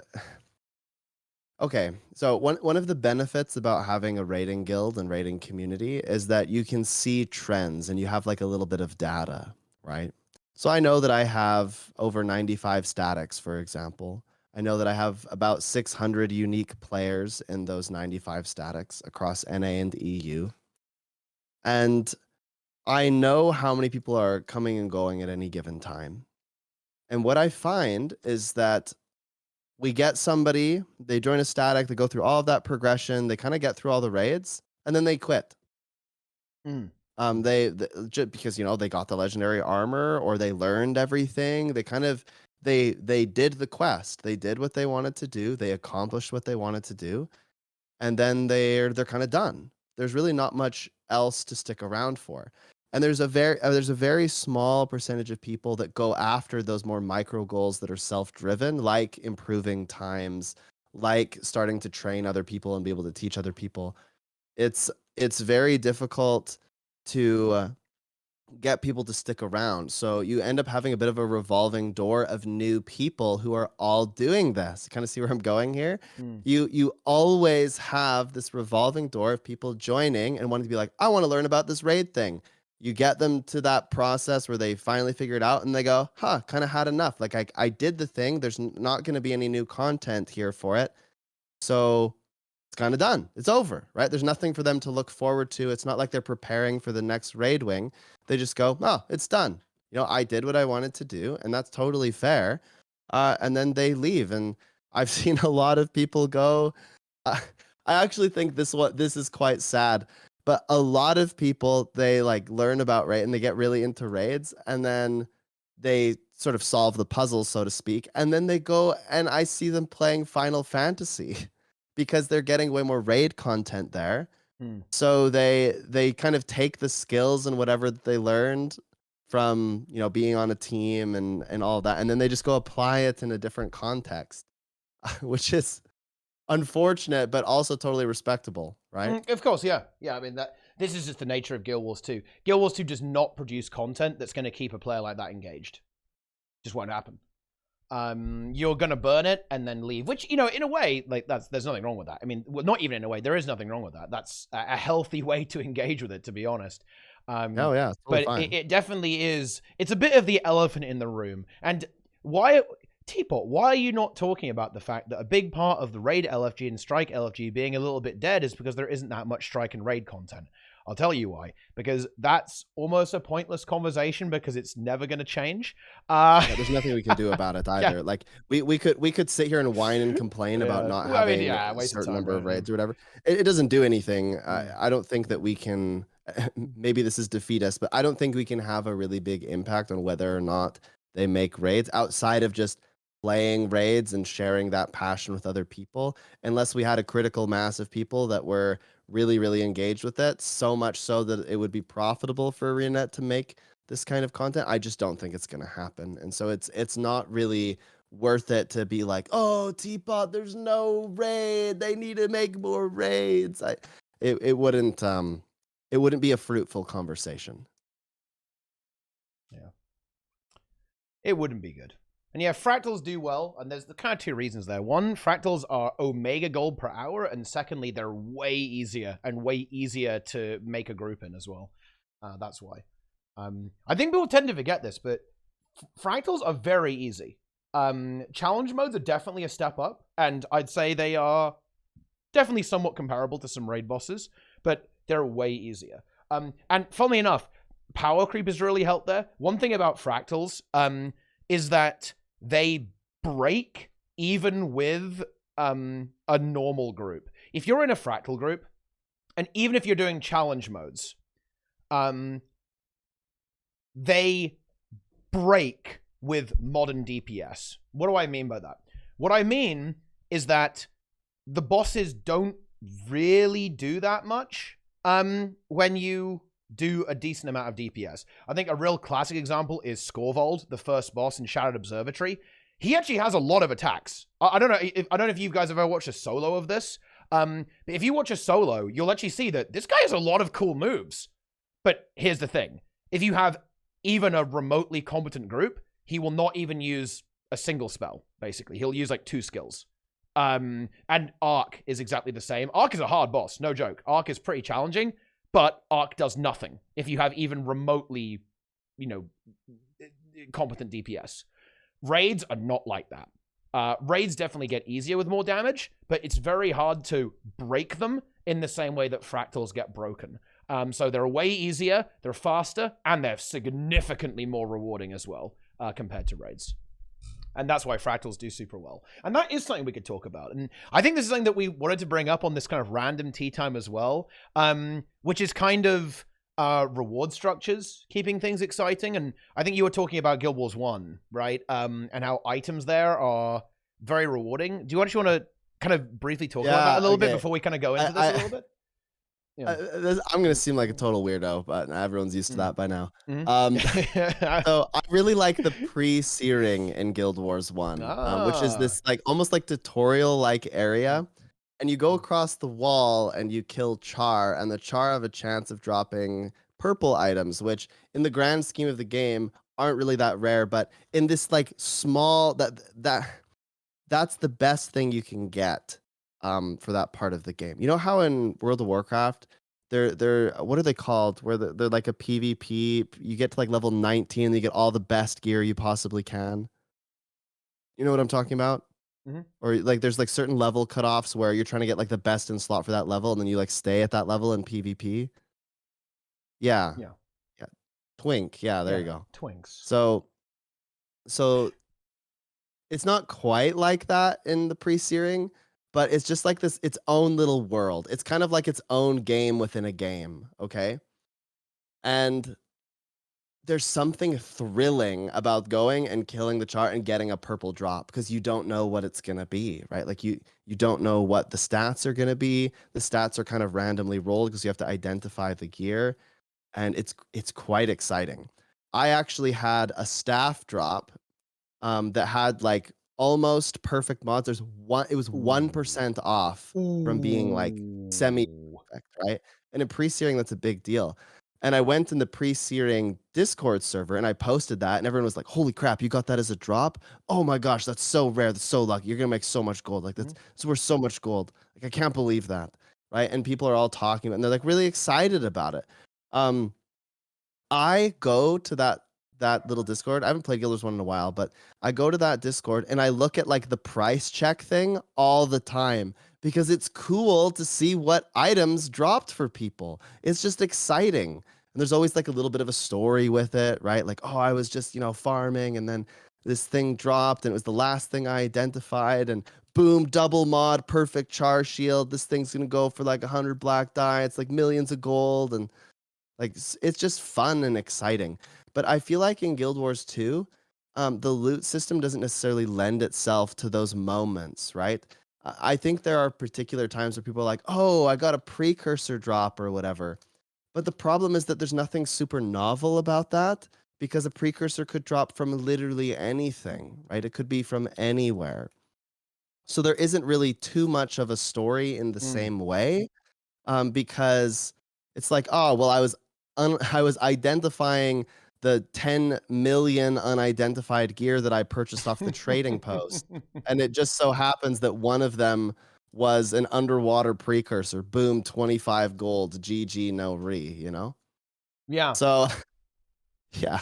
This is absolutely one of those double-edged swords that Guild Wars 2 has, right? The reward structure in Guild Wars 2 is unbelievably accessible, right? You can basically get any reward you want playing any content you want. And you know what? That's actually super cool. It means that you're never forced to do a raid, you're never forced to do a dungeon or a fractal or PvP or world versus world or even open world, right? You can never step foot in the open world if you don't want to. And that's awesome. That's actually a really cool thing. But it does have the downside that loot is boring in the game, right? And that definitely it kind of hurts a lot of what we were talking about here with the community building, because in a way things aren't exciting, right? Like there's the outside of like the uber stuff, like the ultra rare infusions that might drop, you're never going to go, oh shit, I just got this thing. Whoa, that's crazy. And there are exceptions. You know, funnily enough, I actually think some of the more annoying drops, like the Tequatl Horde and the Drakkar items, for example, those are pretty cool. I love those. To see those pop up. But again, you'll notice that those items are kind of annoying, right? In some sense, right? Because like, oh my God, I never get it, right? For example, I have a lot of the Tequatl weapons because I used to do it every day alongside Triple Trouble. So I have all the Triple Trouble stuff, and I have like 7 or 8 Tequatl skins. But I know people who have played more Tequatl than me that have way less, right? Which really kind of sucks. In that regard for them. Ha, sucks to be you. Ha, I am the RNG overlord. But there is a certain level where having at least a degree of exclusivity to certain items can really allow things to be exciting from a group or even a guild experience, right? Dude, I can't believe I'm doing this. I cannot believe I'm doing this, but I'm going to bring up Classic WoW again. And this is a terrible example, by the way, but it's a very extreme example, rather. Like, I was the main tank for my guild, and there is a weapon that's amazing for tanks, a legendary sword. And you have to roll 2 3% drops to get it, right? So you have to get 1 3% drop and another 3% drop to get it. And I was grinding for this, I think for over half a year. Okay, that's how cancer this was, because you could only roll it once a week because it was on raid reset. And only I'm getting the sword, by the way. Only me. No one else is getting it. Like, no one else in the guild gets to use it. Only I get to use it. And when it dropped, like, everyone was on voice, everyone was on Discord, everyone was like fucking screaming, right? Because I was like, oh my God, it finally dropped. And don't get me wrong, I don't think that's particularly good design, to be honest. In fact, it's definitely not. It's very questionable design, I would say. Look, they were experimenting, what can I say? But I think there's a happy medium here where there could be more things in the game that would really get you excited, right? When you see it drop. Because right now, and by the way, people are going to say, oh, you're a veteran, you don't give a shit. Actually, no. I don't think that a lot of loot in Guild Wars 2 is very exciting. And you know what? I think that even players who don't have full legendary like me and don't have a lot of ascended gear would actually agree with me. I definitely think that it's really cool to get ascended drops in fractals and stuff like that. That's pretty nice. But honestly, is it really as exciting as something that's really got as like this kind of like rare thing that pops up and then boom, you can sell it and get a whole bunch of gold? I don't think so. I think stuff like that is way too rare. A lot of the time, and definitely the broad experience for a lot of players actually, it is just you play open world, you get a deluge of just green and blue items that you then just throw in the trash, right? That is the standard loot experience for Guild Wars 2. And to be frank, that's kind of the same experience in raids as well. You just get a bunch of crap that you just sell immediately, right? It's not that exciting. To be honest, which I do think is a big problem, but also a problem with community, because I think events like that where everyone's like, whoa, I can't believe that dropped. Whoa, you got that? That's insane, bro. That's crazy. Moments like that don't happen enough in Guild Wars 2. I actually, okay, this is maybe a very interesting point of critique. So I'm very curious what the chat, the YouTube comments are going to have to say about this. I actually think a large part of that isn't necessarily because there aren't good drops. There are actually some skins that are quite rare that, for example, there's a skin that's like a staff skin that you can only get in Verdant Brink by opening the little chest, and it's quite rare. I've got it before, and it was worth like over 100 gold, and it's a pretty cool skin. And at the time, it was worth over 100 gold at least. And I'm like, oh, that's pretty cool. But why would I put that skin on? Okay, and so stick with me here. I might be Ooh. a bit of an anomaly. Are you doing the cash shop? Are you cash shopping here, bro? No, Is that no, where we're no, I'm going? not. I'm actually not. It's the legendaries. I think legendaries are a bit of a problem because they offer the Ooh. unique, they offer these sort of unique animations and they offer the footfalls. And because of this, it kind of makes everything else worse. So I often think, oh, like why would I not? And maybe people just don't like the footfalls or whatever. But I'm kind of like, I went to all that effort to get the legendary. I kind of want to show off my footfalls and this like cool, like it shows bolt being thrown when I do my grenade barrage or whatever on NG. I look at these things and I just go, like that's so cool that it kind of sucks to use any plain skin unless you're just really into the plain skins, I guess. But what I wish was that those footfalls and those animations were separate things that you could toggle on once you've unlocked them. Because then I think that some of these weapons and things I think would be more likely to be used because then you still kind of have the prestige of showing off, hey, I went on this whole journey to get this legendary weapon or whatever. But you can also be like, but I got this really cool skin as well. So to me, a lot of the skins kind of lose their value because they don't have those animations and footfalls and things. And I can't show the legendary footfalls and things without equipping the legendary. This is why you see so many people just have the legendary stuff on. Okay. That's interesting. I, Do you think that if you could almost like I don't know, separate this might out be the super footfalls, that unpopular, would be better? Or if you had like more control over it, so like the skin was somehow decoupled from the like projectile effects, if you could like select what projectile effect you wanted to use with any weapon and any yeah. footfall you want to, some stuff like that. Yes. Because there are non-legendary stuff that do have like The some bone skin animations stuff, and things. right? You know, Yeah, I would love it if you could unlock those animations and apply the animations to whatever weapon you're using or whatever. Yeah, is it really picky? Yeah, this is very particular. I just think it's interesting that you have look, you can chuck all of these skins into the game, but if they don't have those things, in my mind, they seem immediately worse than the alternatives that do have the animations. And what you'll find is that a lot of the skins that have animations and things are the most expensive skins because people like that stuff. It adds like another level of depth to their character and whatever. Okay, I do want to do the other angle though, and I think this is a bit of a problem in Guild Wars 2. Do you not find that a lot of items just aren't very impressive because you can just buy them? Because Yeah, it feels a little weird. I kind of can't help it, right? Like I look at an item in Guild Wars 2 and I go, well, I mean, I'm not impressed. You know, if someone comes at me with like every infusion in the game and every legendary in the game, I'm gonna go, oh, well, yeah, okay, okay. I'm not impressed. I'm not impressed in any way. By that. Maybe that's just me. Maybe I just played the game too long.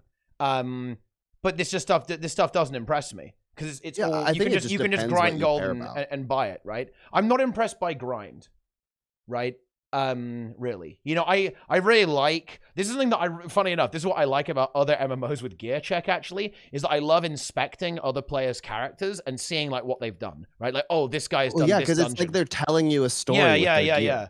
Yeah, I really enjoy this. I love seeing other people's characters and seeing if I recognize the items and where those items are from, right? And yeah, you're absolutely right. The story and the journey of that character. And it's not even about it. It doesn't have to be like everyone has to be like a super hardcore raider or PvPer. I just like seeing what they've done. I really enjoy it when I can look at someone's character and go, ah, they've done this. Cool, interesting. Whereas in Guild Wars 2, you don't have that, right? At all, right? There isn't really prestige to anything. I mean, that you could argue there's some prestige with some titles, in particular the PvP titles. Maybe some like community event titles have a bit of prestige, and you could argue maybe some titles sort of share a bit of a journey that you went on. Like Voidwalker, maybe, but beyond that, there's not a lot of stuff that shows that you've been on some kind of journey. Like whenever I see a PvP gizmo, I go, ah, yeah, like that person had to battle through a whole bunch of teams. They had to practice. They won it on this specific month. You know, there's a bit of a storyline involved with that. But everything else, there isn't much of a storyline. If I see somebody that has all of the triple trouble armor, I do tend to go, yeah, that's kind of cool, right? yeah? Like they, yeah. you know, they were grinding at triple trouble. Like they have been in many triple trouble groups is usually what I think. But it's very rare that you even acknowledge those things. And I think that's kind of unfortunate because those things could be pretty cool. And by the way, you don't have to have everything RNG gated. I think there's definitely like a really cool happy medium here where you could get like tokens for doing a triple trouble where you could then buy the armor, right, from a vendor.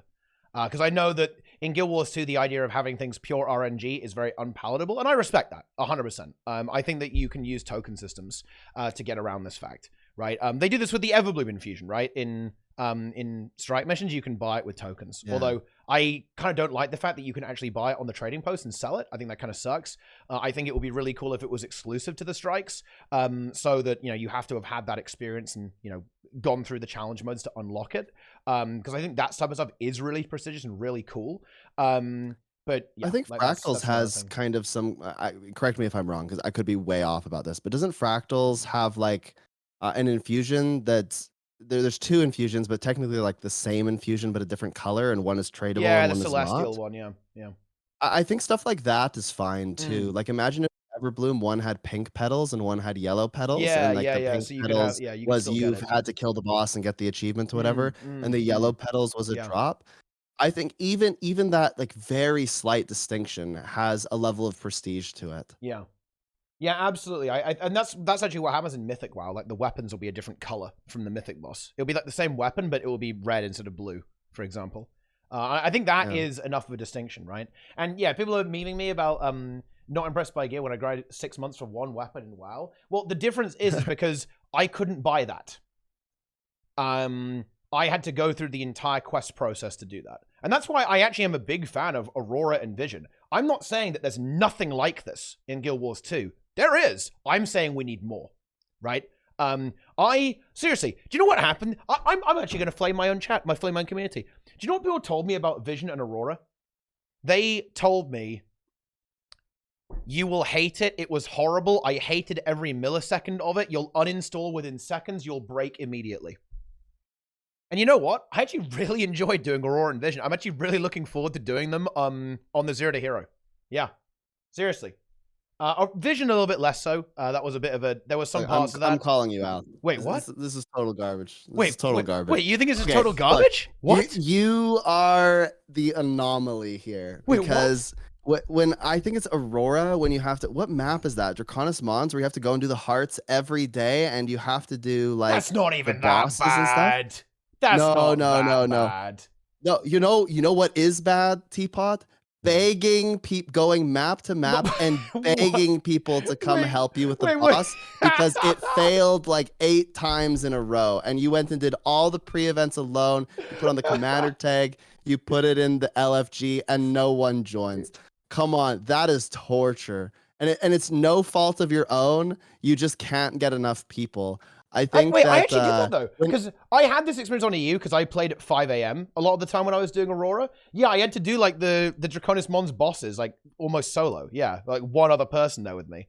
It was definitely pretty annoying. I had to do the Lake Doric. People, I'd be like, do not go here. Like follow the tag, and they would just like go and succumb to the boss mechanics. And I remember I lost. It was at like 4%, and we lost one time. And I had spent like over an hour trying to gather people. That is right. And I was like so destroyed by it. Oh, yeah, I was really sad about it. Yeah, no, I'm mostly just joking. But I actually think it is quite interesting because when I watched you do the amulet on stream, I was like, okay, well, it is possible to do this, but it's mostly possible if you have a lot of people helping and sort of moving around. You know what's funny about that? I was definitely aware of that. But you know what? Even on the Season 3 maps, there were actually people there doing the events. There were other tags, not just me.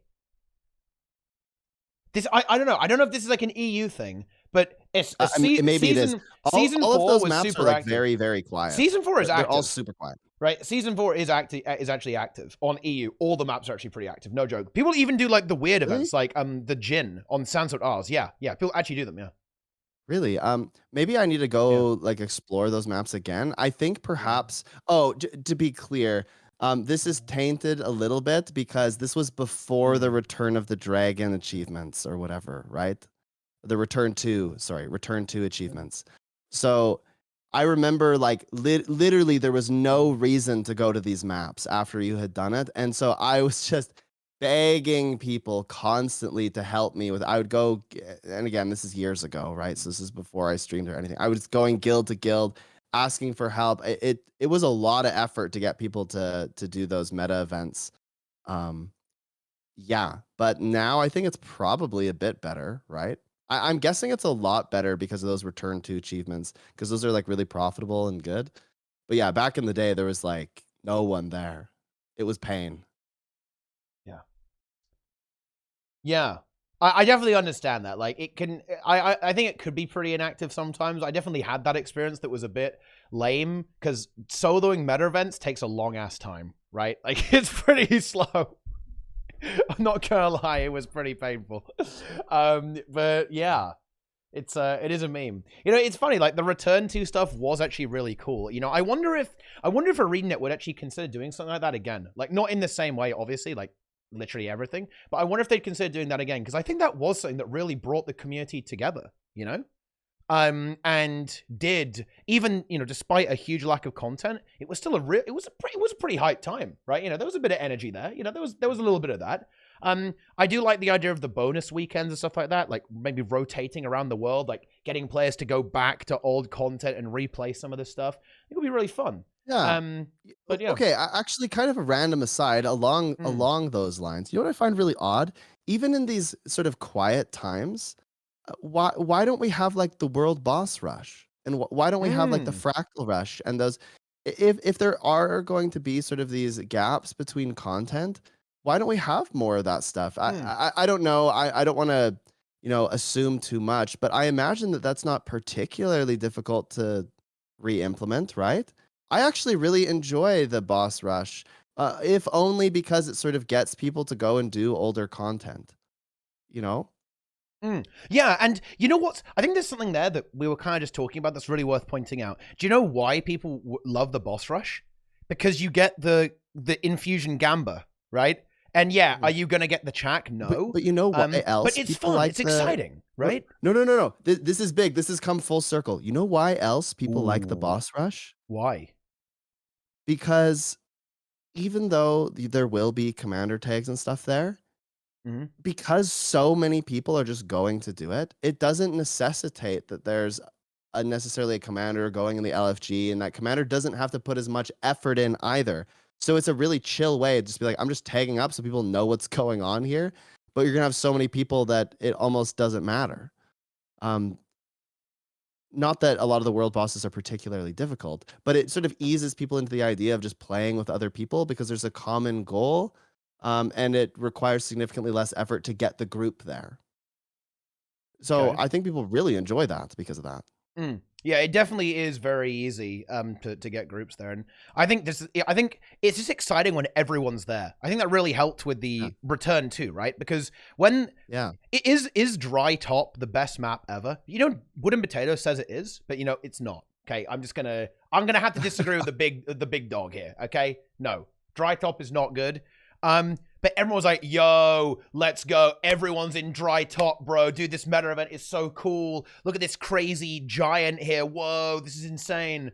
Having lots of people surging around is very exciting because in a way, for a moment, there was something that has been quite rare. We really have come full circle, is that you had this slightly more cohesive community. Like everyone was aligned, right? Doing the same thing, which I think is very lacking. I think everyone's very dispersed in Guild Wars 2 a lot of the time, which in some ways is good. It means, you know, it's you can just do whatever you want, right? But having a goal sometimes is pretty cool. Yeah, absolutely. I just love the idea that it's low effort to jump in and like meet some people. People tend to be a little bit more chatty during those events too. I don't know if it's because there's just more people or what exactly it is, but you find that the community does kind of some fun, quirky things around those events.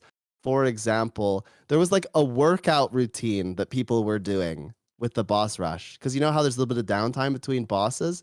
I recall on the subreddit that people were like all working out together while going boss to boss to be like, all right, after this boss, we all do 10 push-ups. And then they would just, and I thought that was kind of quirky and fun. It just means you're a part of something. You're just a part of something. You're just a part of a group, a community. It's cool. It is cool.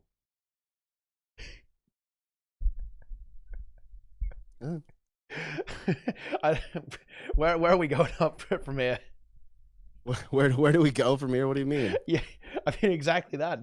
We've wiggled around a bit. This has been a flexible tea time, I would say. It has been flexible. There was a comment that I wanted to address. I feel like this is like tea time of talking about the comments, but I've lost the comment and I'm now totally in total despair because of it. I can't find it, but it was a good comment. It asked something about dailies. It wanted us to talk about the daily system. Ooh, yeah, dailies. How come you haven't done that video, by the way? I'm exposing you. Wait, I challenged you and you said you would do it, and then you haven't done it. People, I challenged Teapot to try to complete every daily in the game. Daily I should try and do that actually. Yeah, that is true. Yeah. That would be perfect for the 0 to hero too. It'd be hilarious. Yeah. Every day, and it would be every daily that's possible, obviously, because sometimes festivals aren't active.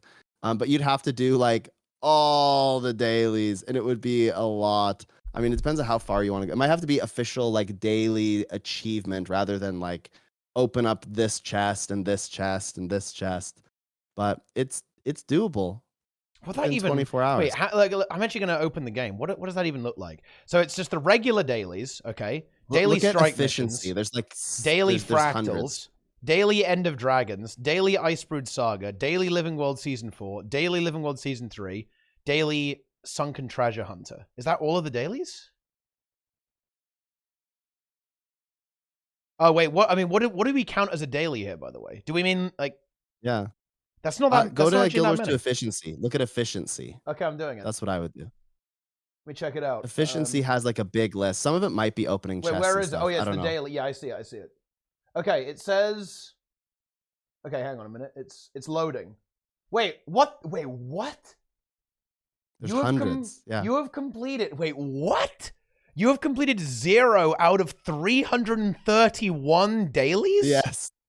Oh, hang on. Wait, this is including like the weird shit. This is like the crafting and the converters, the activities. Well, I mean, like I can't do all of it. Wait, this is like every heart in the game. Wait, no, hang on. Wait, this is hard bullshit, Sneb. What do you? This is like all the actual like unhinged stuff. This man thinks you can achieve 1,000 dragons ends in a week, but he does not think that he can complete 300 dailies in a day. This is like somebody, Sneb, please. This is every jumping puzzle. He told me he would do it. He told me he would do it on Discord, 100%. He's like, don't worry, bro, I got it. And I'm like, all right, let's see it, bud. And then conveniently forgets about it now when he's exposed. Daily adventures. Can't do it. Daily every adventure, like every treasure mushroom. Adventures. Look, you've practiced fungus forever. You don't think that you can do it? Come on. Oh my god. Okay, you know what? Maybe I will try it. Daily every dungeon. Yeah. Do I have to do every single meta event, every dungeon, every jumping puzzle, every mushroom? Better start planning, buddy. Oh my god. Well, I mean, some of these aren't even in the game though. It's like telling you to do every single festival, right? You can do like the skips for the jumping puzzles and stuff. Like you can do that. You just have to go and get the chest. Do I have to do ascended crafting? Like that's pain to me. Yes. I do not. I hate crafting. You have to do all the crafting. Oh my you have to do god. everything.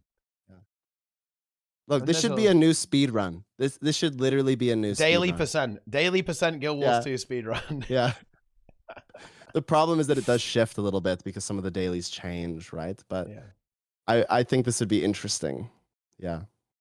Got to do all the world versus world, all the PvP. Yeah, PvP in World that's pretty easy though, right? Like that's you can get all of them in one. What if it's daily PvP win, but the community gate keeps you from a win? Wait, so they join my team and grief me? Like that's what happens? Yeah. They join. You know, every dungeon path is kind of long. Like even if you have a really good team, like a team that's doing a bunch of the skips and stuff, like every dungeon path that is going to take you a while, right? That's meaty. That's a meaty set of stuff going on there. At least you'll get some gold. I guess. I mean, honestly, the gold per hour in dungeons is actually very solid. It's like very respectable. Something that people don't know about, right? But still, yeah. Kind of back to the loot thing. There needs to be an exciting. Oh yeah, we're trying to get away from this. Okay. I won't get away. Right. You know what? I'll commit to it. I'll commit to it now. That is something that I will attempt on the Zero to Hero. All right, let's. Yeah. You think you can call me out, Sneb? Sneb can't call me out. You know he's got nothing. He is nothing, right? He's even said that he's nothing, right? On stream. So flip it and ship it. Yeah, flip it and ship it. It's gonna happen in the same way that later this year. Well, actually, no, I'm not going to say later this year because this might take ages, actually. But at some point in the future, I will be attempting 1,000 Dragon's Ends week. Oh my gosh, please. Yeah. No more of this. But I mean, do you not want to see when I hear 1,000 Dragon's Ends, my eyes roll in the back of my head and they look backwards and all they see is like a projected giant copium symbol. That's all I hear. Yeah. It's going to happen. Look, it is time to bring back Dragon's End because it's so good for earning. Do you know that Dragon's End carried my Zero to Hero, Sneb? I got carried by Suwon, and honestly, I enjoyed it. It felt good. Yeah, it did. But many people, I get many comments all the time saying Dragon's End failed 6 times in a row for me. Yeah. I remember on launch, someone said, I have been up for 30 hours doing every Dragon's Ends. Please, Teapot, let me into your map. I beg of you. I can't take it anymore. That's you guys think I might be exaggerating. That's actually happened multiple times. Seriously, one guy on NA said, I will flat out pay you $500 if you let me into your map. Wow. He DM me on Twitch. He said, I will 500 right now. Wow. He wanted the turtle, right? Like he wanted the turtle. Yeah. Do you do it? I mean, I said you can join for free. I'm not gonna like. Yeah, I mean, I didn't do it. No, I'm not gonna charge this guy $500 to join my group. What the hell? Yeah, I think that's pretty corpa. Yeah. I think you should have broke out the briefcase and then had like a couple contracts and been like, all right, you know, if you're gonna play with me, God Emperor MightyTeapot, then you will have to pay. Man, you know what's really... Please slide a calendar and like if you notice there'll be scheduled appointments for when you can play for me or play with me. This is completely unrelated. But do you think ArenaNet need to be a bit more transparent about like say the toughness of bosses, for example? Because Suwon, for those who don't know, in fact, I guarantee most people don't know this, Suwon in open world is actually the same as the strike mission. She takes about 33% more power damage than condition damage. And the swaps negate conditions as well. So Condi is very mediocre. It's very mediocre on that fight. I bet if people knew that power was vastly superior, that would help the win rate. But of course, it's very difficult to perceive that, right? Like there's no way to perceive it. There are bosses in the game that have higher toughness, lower toughness, right? And unless you're like looking at the numbers, right, and seeing how big they are compared to say a normal boss or a different boss, it's really hard to realize that that's going on there. Right. I have an unhinged idea. Are you ready for this? Let's go. Everyone brace yourselves, grab the side of your chair. I think this is actually a good idea. I want like a commander dex. Like think Pokemon. Ooh, that would be really cool. In Guild Wars 2. I want to be able to go around and like, you know, you inspect all the bosses and it tells you like a little bit about their lore and then it, you know, it tells you their stats and stuff. Wouldn't that be interesting? Like if you could go around to all of the monsters in the game, all of the bosses, whatever, and there was actually like a collection where you had to fight or kill or see every boss in the game, and in doing that, you had like this big collection of like lore. Oh, that'd be so much work. It's never gonna happen, but that'd be super cool, right? That would be really cool. And yeah. And I love the idea of making it like a collection style thing too.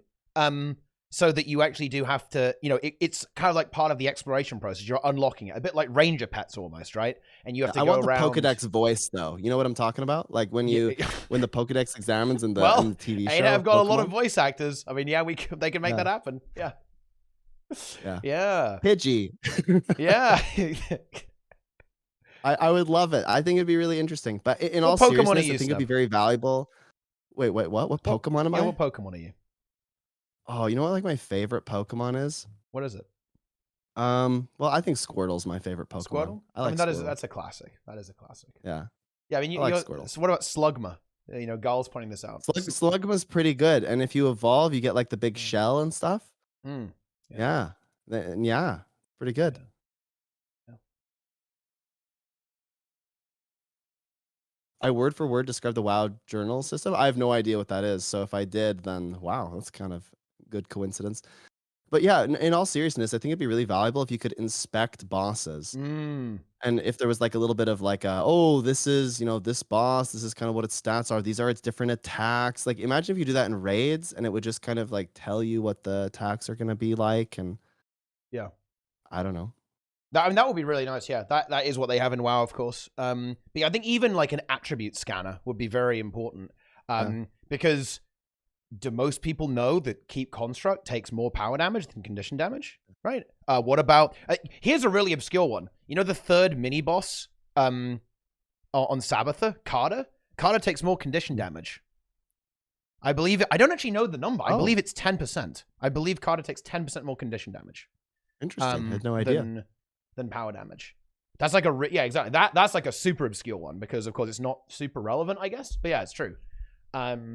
Or maybe that's a rumor. I don't know. Could be a rumor. Who knows? Yeah. Is it double burning damage? I've got no idea. Maybe it is. Like, the thing is, I don't even know. I know there's something going on there where that boss takes more condition damage in some sense. Okay? But wouldn't it be cool if that was actually telegraphed, right, to the player in some sense? Like, increasing the transparency there is super important, I think. With allowing players figuring out how they might want to approach it, or the strategy they might want to use, or the type of build they might want to use when they're attacking a challenge, right? Maybe it's not even intended. That's true. It's a good point. I still think it would be cool if after a world boss, it gave you like a little breakdown of what just happened, right? Like what your kind of contribution was, how many reses you had. Similar to like at the end of a PvP match, just kind of like wrap things up. I would love it if it was like players killed by X mechanic.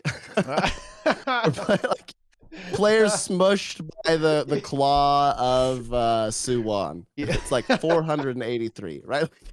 I just think it would be really interesting, right? 'Cause that would also add another level of depth for players that are interested in sort of pushing the boundaries of different things. Like, can we get a map where we have literally no one get hit by this mechanic, right?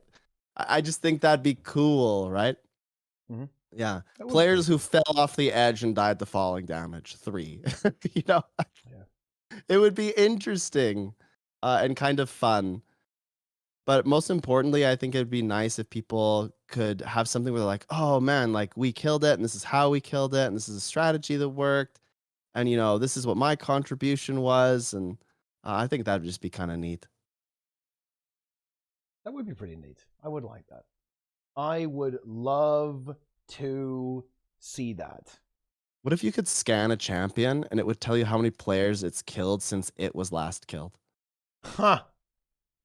Or like, what if there's like a level 4 dog? That would, right? Level 4 dog that's just destroyed people, yeah.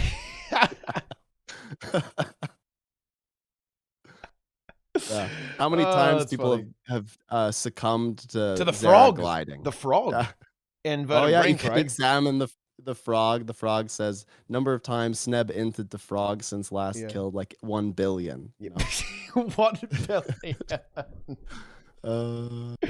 Yeah, I think cool like metrics like that will be fun. But yeah, I guess I wanted to say this a while back. I'm just going to throw it in there. This is totally unrelated, by the way. I'm derailing the conversation. But I think it would be really, really cool if like a lot of things in the game, especially going back even to like the Living Story Season 3 maps and some of the Living Story Season 4 maps, and adding really cool rewards that can be kind of high rolls or medium rolls from all of the bosses. I think it'd be really cool if you fight, I think his name is Zokan, right? The Jin. Actually a cool fight and sounds well as the Northern meta. What if he dropped like he's a water Jin. So what if it was like a watery infusion that you can get? Right? That'd be pretty cool. I think everything should have an infusion. I think infusions are special, by the way. Why? Infusions are the only cosmetic that are not available in the cash shop. Is that correct? Yeah. I think it is. I think it'd be cool if... That is why they're quite cool. Yeah, I think it'd be cool. Okay. I don't think they should replace gizmos because they're like unique to PvP, and I think PvPers would be quite upset about that. And I would kind of agree that it would lose its novelty if suddenly there were gizmos everywhere. But think something like gizmos that have some kind of aura, or that's not necessarily a infusion. It doesn't have to go on a slot in your armor. It's something that you could like toggle, right? Some little trinket in your inventory that maybe throws off some fireworks or something. I don't know. Fun stuff like that could be kind of cool too. I think this could be like baked into the infusion system though, no? For example, the Everbloom has a special effect when you draw your weapon.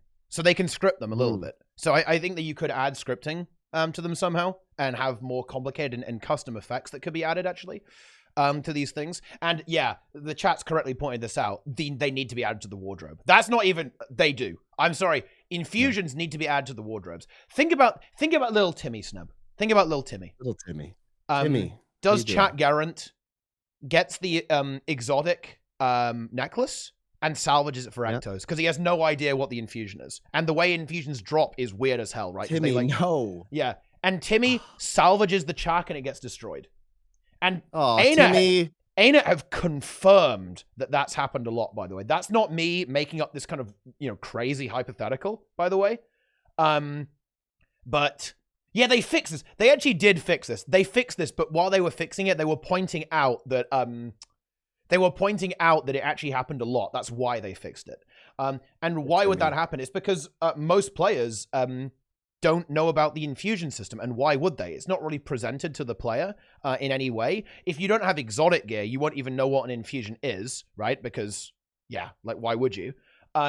So improving the presentation of that system, integrating into the wardrobe, and giving the player loads of customization could be really cool. This is a classic idea that's been brought up a lot. Maybe you can have one particle effect, one kind of skin effect, that changes your character's skin, like the dwarf infusion or the ember infusion. You can have a footfall infusion, maybe. You can have like an outline as well. There's all these different kind of categories of infusions that you could have. And like making that could actually be really cool. And that could be a really fun way to add stuff that doesn't interfere with the cash shop. Because I'm going to put on my corper hat here and now empathize with ArenaNet. Every time ArenaNet release a really cool skin into the game that drops from a boss, especially if it's account bound, so you can't sell it, that impacts their bottom line. If you and by the way, this is why a lot of infusions are tradable, like you can buy them. It's because people swipe for these things, right? So in other words, if there's like a 10,000 gold infusion, ArenaNet fucking love it. Why? Because people swipe for that 10,000 gold. So anything that interacts with the economy is awesome for ArenaNet. They love that. So whenever they add something that doesn't interface with the economy and isn't in the cash shop, that's a pretty tough decision for them to do. Because that essentially is money they're burning. They're burning money when they do that, essentially. So having stuff like infusions that don't necessarily compete with cash shop stuff, but it's still really cool to players that drives engagement, and then they can kind of indirectly make money because more engagement, they're in the game more, they might spend more money, then they'll buy more stuff, right? Because they're having fun. That is how you can go about doing it. So that's why I think infusions are a really good way for to motivate players, because I think players think they are really cool. I think the Chak infusion and stuff like the Aurelium, they're some of the very few items that I think players do think like, oh yeah, that's really fucking cool, right? I want this. So I think it's a good way to do it. But that's it. Yeah. Yes. Yeah, I'd like to see some more infusions. I think legendary infusions would be nice that you can stat swap. Okay, actually, random rant. Actually, Ooh. I Okay. I dislike that stats are on infusions. I wish. Okay, so I know that there are implications for builds and theory craft for this. So that aside, ignoring that, I think it would be more healthy for the game if stats weren't on infusions. I think it just creates weird issues where people can't fully. There's something psychological going on here, right? Like if you go to a Snow Crows build or something and you see that you need all of these infusions, you're like, oh, well, that's going to be a lot of gold. You can't quite complete the build, and you think, yeah, it's just not good. You think that you can't make the build, even though that's not necessarily true. Like it'll function without it. You're just never have that feeling of like, oh yes, I have the full build because you don't have the infusions. Uh,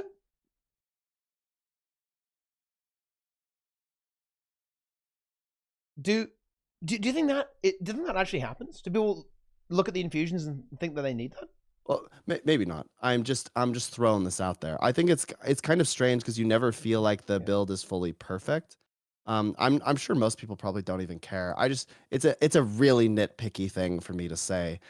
But the fact that I have to move all my infusions around if I want to like really min max it, I find it a little bit messed up. I'd like legendary infusions or something to make this a bit easier.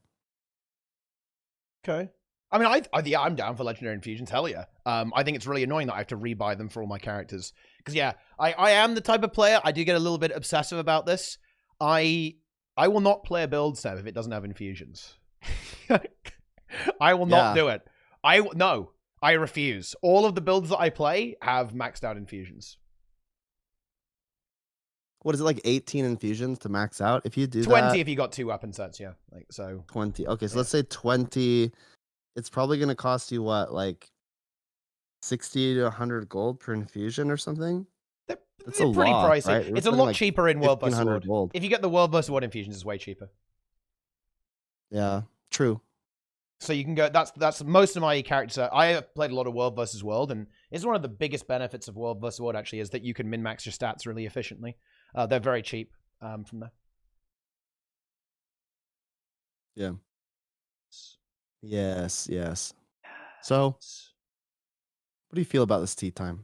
I think this was actually really. This joy? was good. It has sparked joy. It was a bit of a random one, but that's very much the point. I think because it's a bit of a chill time in the game. So just a variety of different topics. I think it turned out pretty well.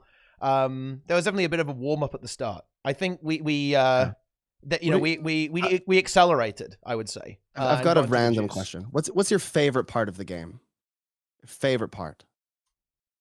It's the best part about Guild Wars 2. Like the best part of you mean? Do you mean like the best game mode, or do you mean my favorite thing about the game?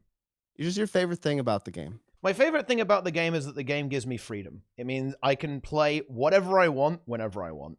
When I log into Guild Wars 2, I can decide on the fly exactly what I want to do, and I can do it. I won't have to wait around. I can go and perform whatever activity that I want to do, and there's something I have to do or nothing that I should be doing.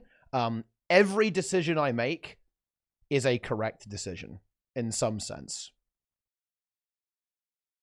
It is freedom I like about Guild Wars 2. Is if I want to go play World vs. World, I can literally play World vs. World for 12 hours a day, no problem. If I want to go raid, I can raid all day and just do my thing, no problem. If I want to go do fractals, easy. If I want to go do PvP, awesome. Let's queue up and let's go. Or get in a tournament, right? And queue it with the gang. I can do that immediately. And there's no, like, gear gate or relevant time gate. Yeah, your rewards get time gated, but, I just kind of play the game for fun, so that's not a super big deal to me. I can just play the game in however I wish, pretty much. Yeah, I like this sounds really weird. I like how I move. Oh, I like how you move in Guild Wars 2. yeah. You have mounts, right, that add a different way to engage with your environment. You have skills that leap, that allow you to engage with the environment differently. You have like portals and different things like that, blinks that are kind of fun. But most of all, it's just smooth, right? It's just smooth. How you get around and how you engage with your environment is smooth. And I think that's very fun. It's hard to play any other MMO after you play Guild Wars 2 because you're like, holy crap, like the way that I move around this environment is so archaic relative to Guild Wars 2. Yeah, You know, it is a blessing and a curse though, because then when you get into raids and you don't have to move, everyone's moving. They're all stutter stepping all the time because they just like it. And you know what? I agree with that. I stutter step and just move around randomly during the raids, even though I don't need to, because I just like it. Okay, I like moving around. Yeah, I think this was actually. I think movement and the way skills work and is actually a really important part of Guild Wars 2 for sure. I think it's something that raids actually failed to utilize very well. Strikes do it a lot better. There's a lot more movement and positioning in strike missions than in raids, which I think is really cool for sure. You see that in Fractals as well, right? Like, I think that's part of the fun of Fractals is the speedrunning component to it, which Guild Wars 2 in a way is kind of engineered to have from the ground up. It's definitely really cool. It's a very good part about the game for sure. Is the mobility, right? Like how dynamic and interactive the game is. The game is very interactive, is how I would describe this, right? You have a lot of control. If you press F at the wrong time, you could die instantly. You know, it's true. It can happen. It definitely can happen. I accidentally took a portal at Kadim the Peerless CM. Oh, and it was my own portal. I was an idiot. I used the sand swell to get to the thing, but then somebody was playing Mesmer and they teleported onto the circle, and everyone, like lemmings, we all thought we would res them, and we all went to res, but we all took my portal back into the abyss and instantly died.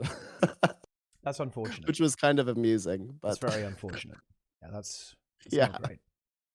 You know, I guess we can kind of wrap things up here, but I think that maybe, seeing as this has been a little bit of a more interactive tea time than always, maybe the chat has a few questions they'd like to ask us. Yeah, so chat, if you have anything, just give us the old give us a ping, and we will answer your questions. We'll do a few of them because we're going a little bit long here. You know, it's a longer tea time than normal, I think, going up to around 2.5 hours, but we can do a few. We can definitely do a few quick questions, and we'll wrap up here. Yeah, and if you still want questions, by the way, just leave them in a YouTube comment, and I'll read them, right? And we'll get in there and go through it. You can always do that. Yes, it would take the 500. Yes, I'm okay. Yeah.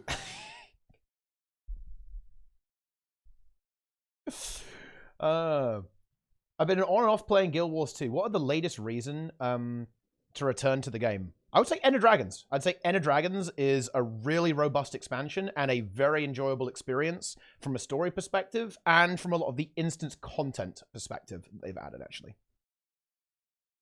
Would you agree with that? Yeah. Yeah.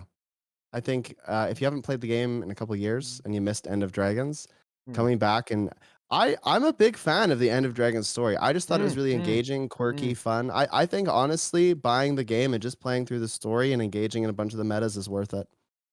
I think you get your money's worth just buying it. Like, the first time you do Dragon's End with the music and the environment, all of that feeling of wow is definitely worth the money to me.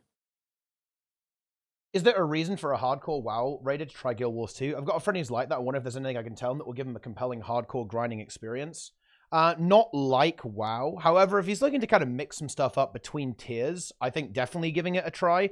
I think the only thing... It depends how hardcore, right? If we're talking like Mythic, the only thing that's really going to give this guy a proper challenge is going to be HTCM. And that could definitely be a fun project to kind of work on between raid tiers, for sure. But in general, the raiding experience in Guild Wars 2 is very different, and it's going to be significantly easier than what hardcore WoW players are used to. It will be a different combat system, so it will take some getting used to. But I think the encounters actually might let down WoW players. WoW and Final Fantasy players are very used to brutally punishing encounters at high level in, say, Mythic raiding and so on. And Guild Wars 2 raids are not really like that.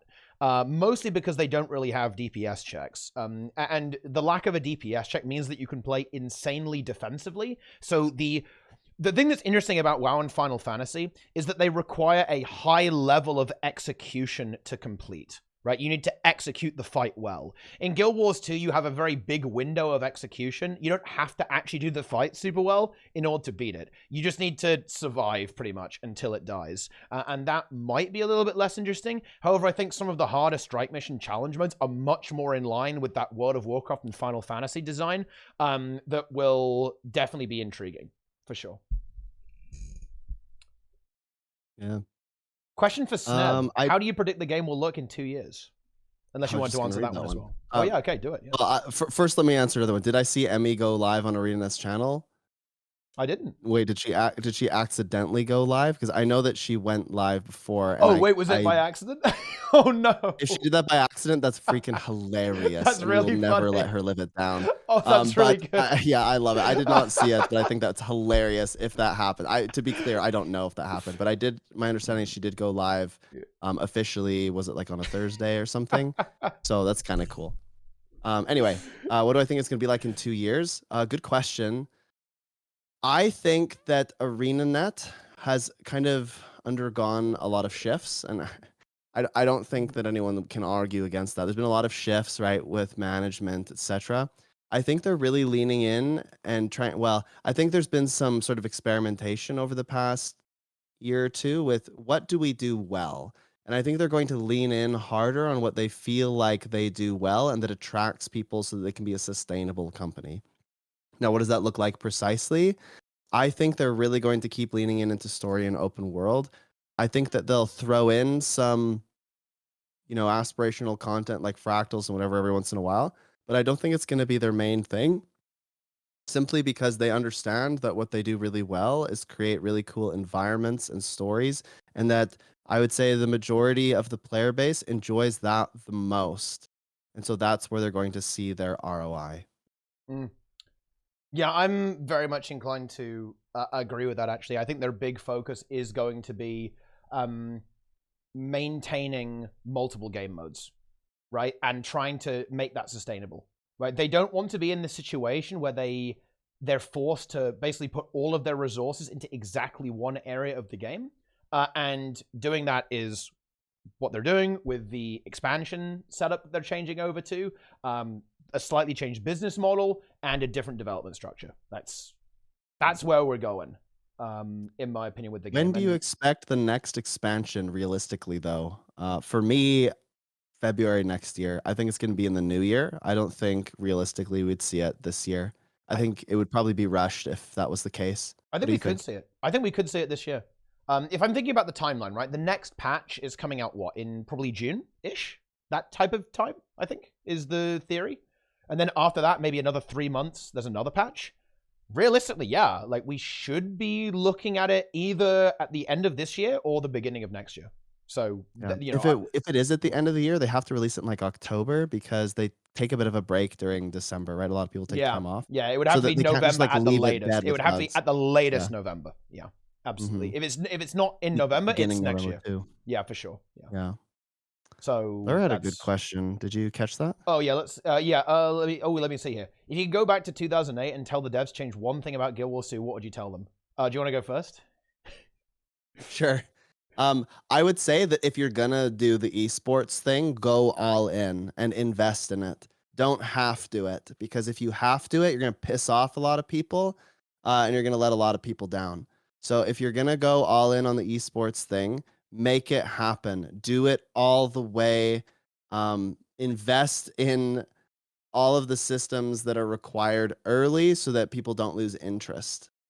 Because I think that maybe this is copium, but I actually think that it could have been a much bigger thing if it was given the time, attention, and care that really was deserved.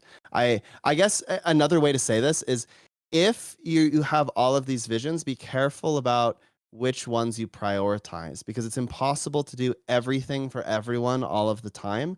Focus on a few things that you're really good at and make them really good. Make it so that they are wow moments that people are like, holy crap, that is incredible. I want to buy and play the game because of that thing.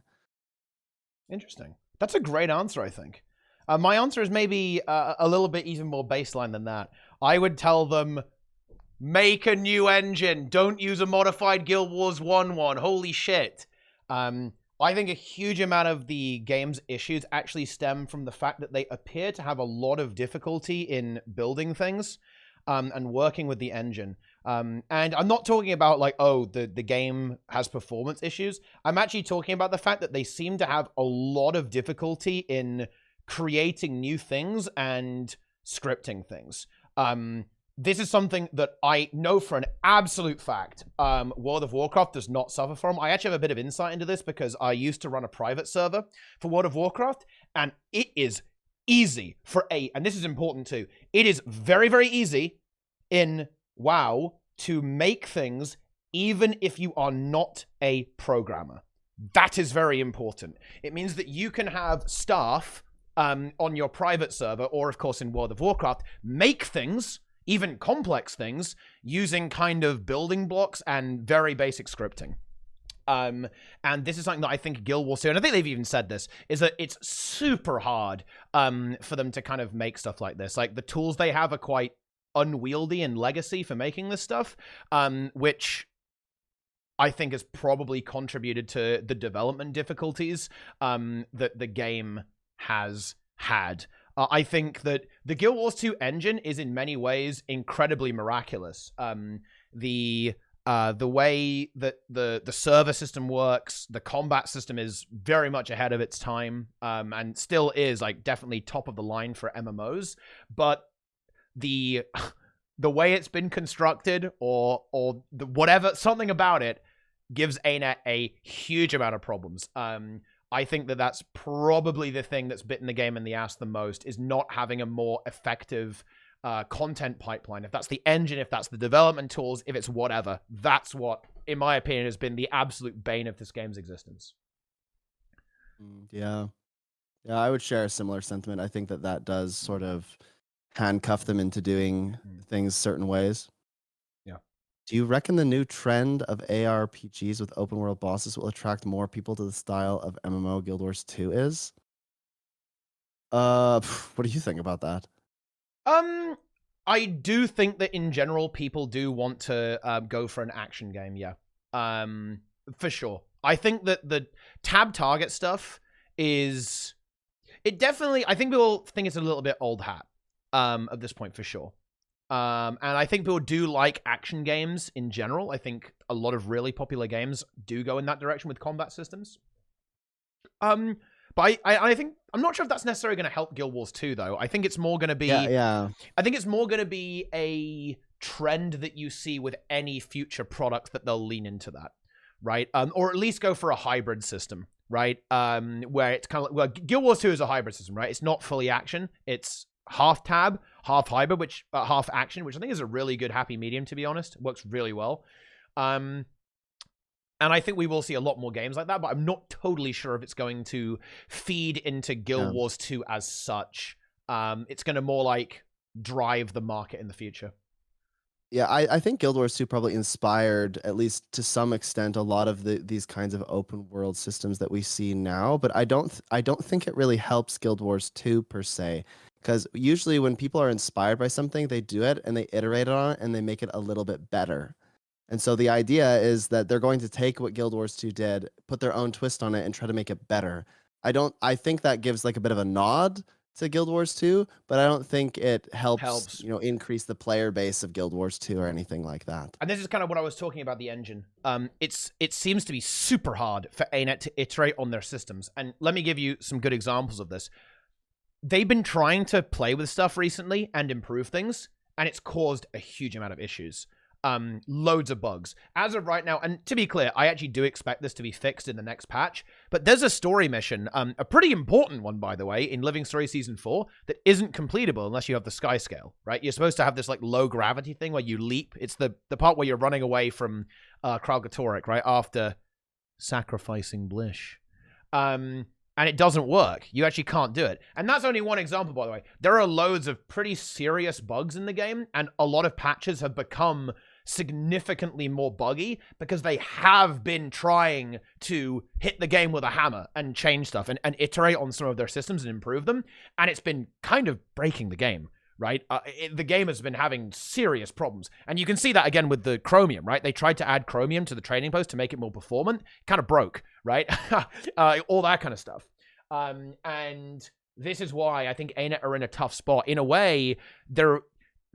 Man, this is going to sound really depressing, but they're almost forced to watch as other companies take their ideas and iterate upon them, right? And they are not as agile as these other companies appear to be. Because, of course, more modern technology, right? And if you want to look at some cool stuff, seriously, just go check out what's going on with stuff like Unreal 5. It is so cool. The tools that devs are going to have access to for making new games in the future with these kind of cutting-edge game engines, it is absolutely remarkable. And have you seen the new Fortnite stuff? Yeah, it's a bit MMO-y, isn't it? It's kind of fun, cool, right? Man, yeah. There's loads of really cool stuff going on with the new technology. And to be clear, this is not even ArenaNet's fault, right? Like, tech moves on, right? That's just the way it is. Guild Wars 2 is a 10-year-old game, and that means there's been 10 years of technological innovation.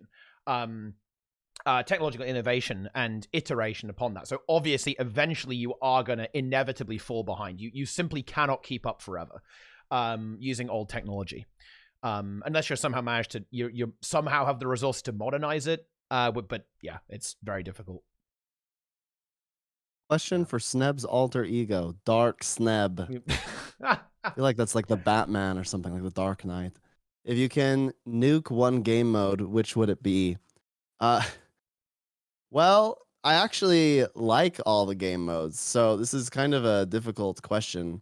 If you mean nuke as in like get rid of, I just wouldn't get rid of any of them at this point. But if you mean nuke as in like significantly change, people are going to hate me for this, but I think World versus World needs some pretty significant changes to keep it alive and to keep it fresh and exciting.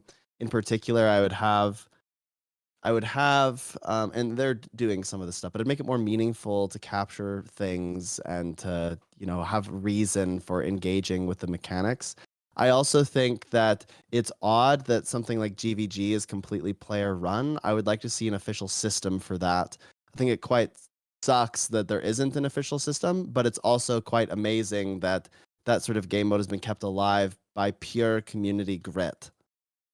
So it's good that it's player run, but I like the idea of things being sandboxy sometimes and being a bit player defined. I think the way you do that is by almost giving more control to the players, in a sense. So yeah, I would like it if there was an official GVG. Look, I'm just nostalgic about Guild Wars 1. I'll just say it. I think that a GVG system is really, really cool. And the fact that there's no like official... I'll just say it. I think that guilds serve like no purpose. It's super weird. Like, yeah, it's sandboxy and whatever. But in Guild Wars 1, guilds and alliances could like take over cities. You would like have raiding based on, the GVG system that you did. Being a part of a guild would be more meaningful. And so I look, this isn't exactly related to World versus World. I just think it's strange that there's no GVG system and that it is completely ran by players. I think it's good that that we have those systems and that players care enough about it to keep that alive. But I question why we don't have any kind of infrastructure for game modes like that. Yeah, I think the way that I would attack that is actually some of the things that already exist and just iterating upon that, right? I think stuff like the title, Community Warlord. In a way, that is like it's a soft official GVG, because Community Warlord gets given away for GVG events, World versus World events. And then that allows the community to take that tool and make it their own, right? In theory, we could say, oh yeah, GVG is 10v10 now, or 20v20, right? It doesn't have to be 15-15 forever. That gives the player base a lot of flexibility. And I would just lean into that and then go further and say, there should be a proper spectate mode for GVG in the guild hall. And the guild arena should be a lot more customizable. So guilds could, in theory, even add, like, this is really kind of out there, but custom content is really cool. I think the guild hall is massively untapped. In my opinion, do you know where guilds can have a purpose? In my opinion, custom content. Specifically, you could maybe advertise your guild hall as a jumping puzzle or a beetle racetrack, or have a really cool GVG arena. You could even push this out a little bit. You could have very basic ideas, like there is a lord and if you kill the Lord, everyone on the other team dies. I could see a universe where you could add kind of custom little pieces that you could throw together to make a very Guild Wars 1 GVG-esque thing within the guild arena. I think ArenaNet could do that because they already have some scripted stuff in the guild hall that, you know, can be player activated, like the low gravity stuff and some of the, you know, the obstacles that instantly kill you, like the knockback things, right? Like all the weird things you can put in the guild arena. There's actually some stuff like this that you could do, I think. And I think that the angle you could go with guild halls is a bit like RTS games. Because, you know, I mean, you're a big fan of this, right? From Warcraft 3, right? Like all the custom games there. That is a huge part of how RTS games have survived. This is, by the way, even Blizzard didn't know about this. The arcade, when it got added properly to StarCraft 2, was massive for the game. It was huge. Even Blizzard didn't see it coming. It was unbelievably popular. They should have seen it coming because, I mean, look, Warcraft 3 made Dota, right? Essentially, like MOBAs and tower defense games, right? All these things kind of spawned from old RTS, right? And to be clear, actually, that even goes back to StarCraft 1. Like, in fact, the first, I think, kind of proto-MOBA was a mini-game called Aeon of Strife from StarCraft 1, even, before Dota came along. So, yeah, like, I think custom content is huge. So, leaning into that with the Guild Hall, I think could be super exciting. Yeah, absolutely. I think there's a lot of systems missing when it comes to guilds. I would like it for guilds to just mean more in general, but who knows? Okay, for example, I think that there is a massive missed opportunity when it comes to guild missions. I don't know why they're not treated like adventures. I don't remember if somebody else was saying this or if it was a Reddit comment or something, but I encountered this idea somewhere, and I think it is absolutely brilliant. So shout out to whoever mentioned this, because I swear it's not fully me. But they could be adventures, and they could be timed, and guilds could have like a standing and like a leaderboard and stuff for like the races, you know? Or they could, or the puzzles. I think that the puzzles, the all of those little things in the guild missions are actually so fun. One thing that I've had a lot of fun with in my guild is trying to do them really, really fast. And, you know, we're setting portals, we're, you know, trying to just blaze through it. And I keep thinking, man, like, I wish there was some kind of way to compare yourself to how other guilds do this. That would be really, really interesting. Now, I think it's a bit of a pipe dream. I don't think that's ever going to happen. But I really think it's a missed opportunity. The guilds are so siloed, right? They have very little to do with anything else in the game. And I think that's odd. I just think it's odd. Yeah. I definitely agree with that, for sure. I think that guilds should be way more integrated, way more public, way more visible into a lot of the game systems. Because, look, and I actually think it's very much in ArenaNet's interest. We don't have the numbers on this, but I'd be very willing to put money on this. I guarantee you that players who join a guild retain better in Guild Wars 2 and probably spend more, right? Because if you play with friends, you're more likely to stick around. I think that's like a very basic gaming thing, right? Playing with friends is fun, right? Yeah. Oh, yeah, absolutely. I mean, the reason that we have so many people raiding, at least this is the feedback that I get. People tell me that the reason that they're still around in Guild Wars 2 and the reason that they're still raiding in Guild Wars 2 isn't because of the content. At this point, it's because of the relationships, right? They enjoy their team. They enjoy playing with their team once a week. And honestly, at this point, some of them barely log in outside that once or twice a week or whatever, right? They enjoy that part of it. So, oh, family has jumped in. Family in the mix. Let's go. Hello. Do you want to say hi? You do? Oh. You want to say hi?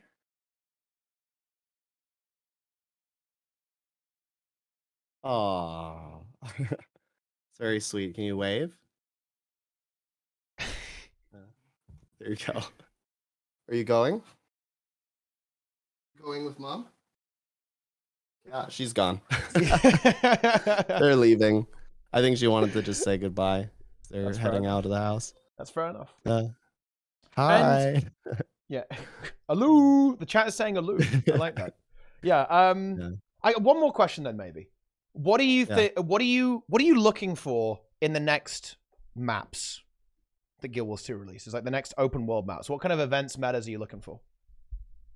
For me, I'm looking for stuff that takes coordination. It's not necessarily super duper difficult. The difficulty arises from, just having to work together and collaborate. I think when you communicate as a group, it's far more engaging and a more fun experience. Like when the map's talking to each other and saying, "Hey, is anyone on the left side? Is anyone going east?" That to me is fun. It doesn't have to be wicked DPS check or anything, but I just like it when, like, Triple Trouble is such a good example, right? When the whole map is communicating to time the thing correctly. It's not that you need this massive DPS check. You just got to talk to people, and I think that's fun. Yeah. I think that I think we're very much in unison on this. I guess the thing that I would maybe add is I want to see jumping puzzles. I miss that. I actually really miss that. I miss that a lot. Races, jumping puzzles, and anything like that. Yeah, I miss that as well. Yeah. And you know what was super interesting, actually? Do you know what Preach was really drawn to in Heart of Thorns? For context here, Preach is a big MMO guy who's trying out a whole bunch of MMOs. Yeah, he's super into adventures. Yeah. How interesting is that? And I think there are some of those things about certain maps, and especially Heart of Thorns, that are super interesting. They are a little bit weird. Stuff like mount races, griffin races, adventures. I also did really like some of the exploration stuff that Path of Fire brought to the table, stuff like collections and so on. Right? I think these things really add a lot of flavor to the world. I think the one that I really enjoyed, just from like a story perspective, like an RP perspective, even though it wasn't complicated, was the Bone Skinner lore on Biora Marches, right? Where you have to talk to the bear and you uncover like what exactly the Bone Skinner is. And you have to go and find various food and to basically prevent this bear from also succumbing to craving the taste of flesh and turning into the Bone Skinner. I think that kind of stuff is really cool. And yeah, definitely for me, jumping puzzles. Huge fan of the jumping puzzles. Yeah, my daughter just jumped up here, and I have the Guild Wars 2 Reddit open, so there's like that bit of a cover page, and she saw Aurene, and she pointed at it, and I had it muted. I shouldn't have, because this would have been hilarious, but she yelled, "Dad, dinosaurs!" Yep. It was a good moment. That's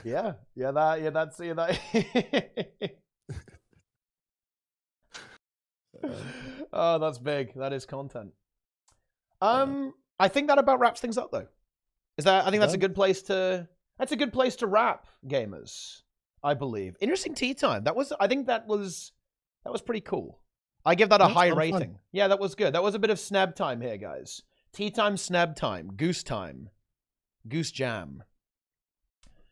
But anyway, I think that's gonna be the end for now. Definitely let us know in the comments. And of course, if we ignored your question in Twitch chat, leave it as a YouTube comment and I'll try and answer it. And TeaPot did it intentionally. Yeah, he ignored you on purpose. If you are just listening to this now on YouTube, leave us a question.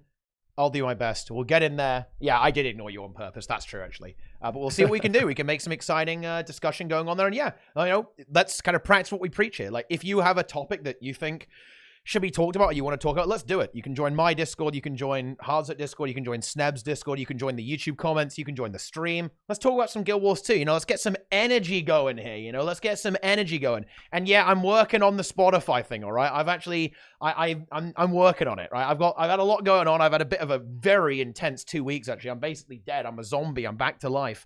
But that will actually be happening soon. You will be able to listen to TeaTime, maybe the Hardstuck podcast, in an actual podcast form as well, without having to be on YouTube. So yes, stay tuned for that, my friends. It is going to happen. It's going to be great. It's going to be fantastic. But anyway, that's going to basically wrap things up. Thanks for watching, everyone.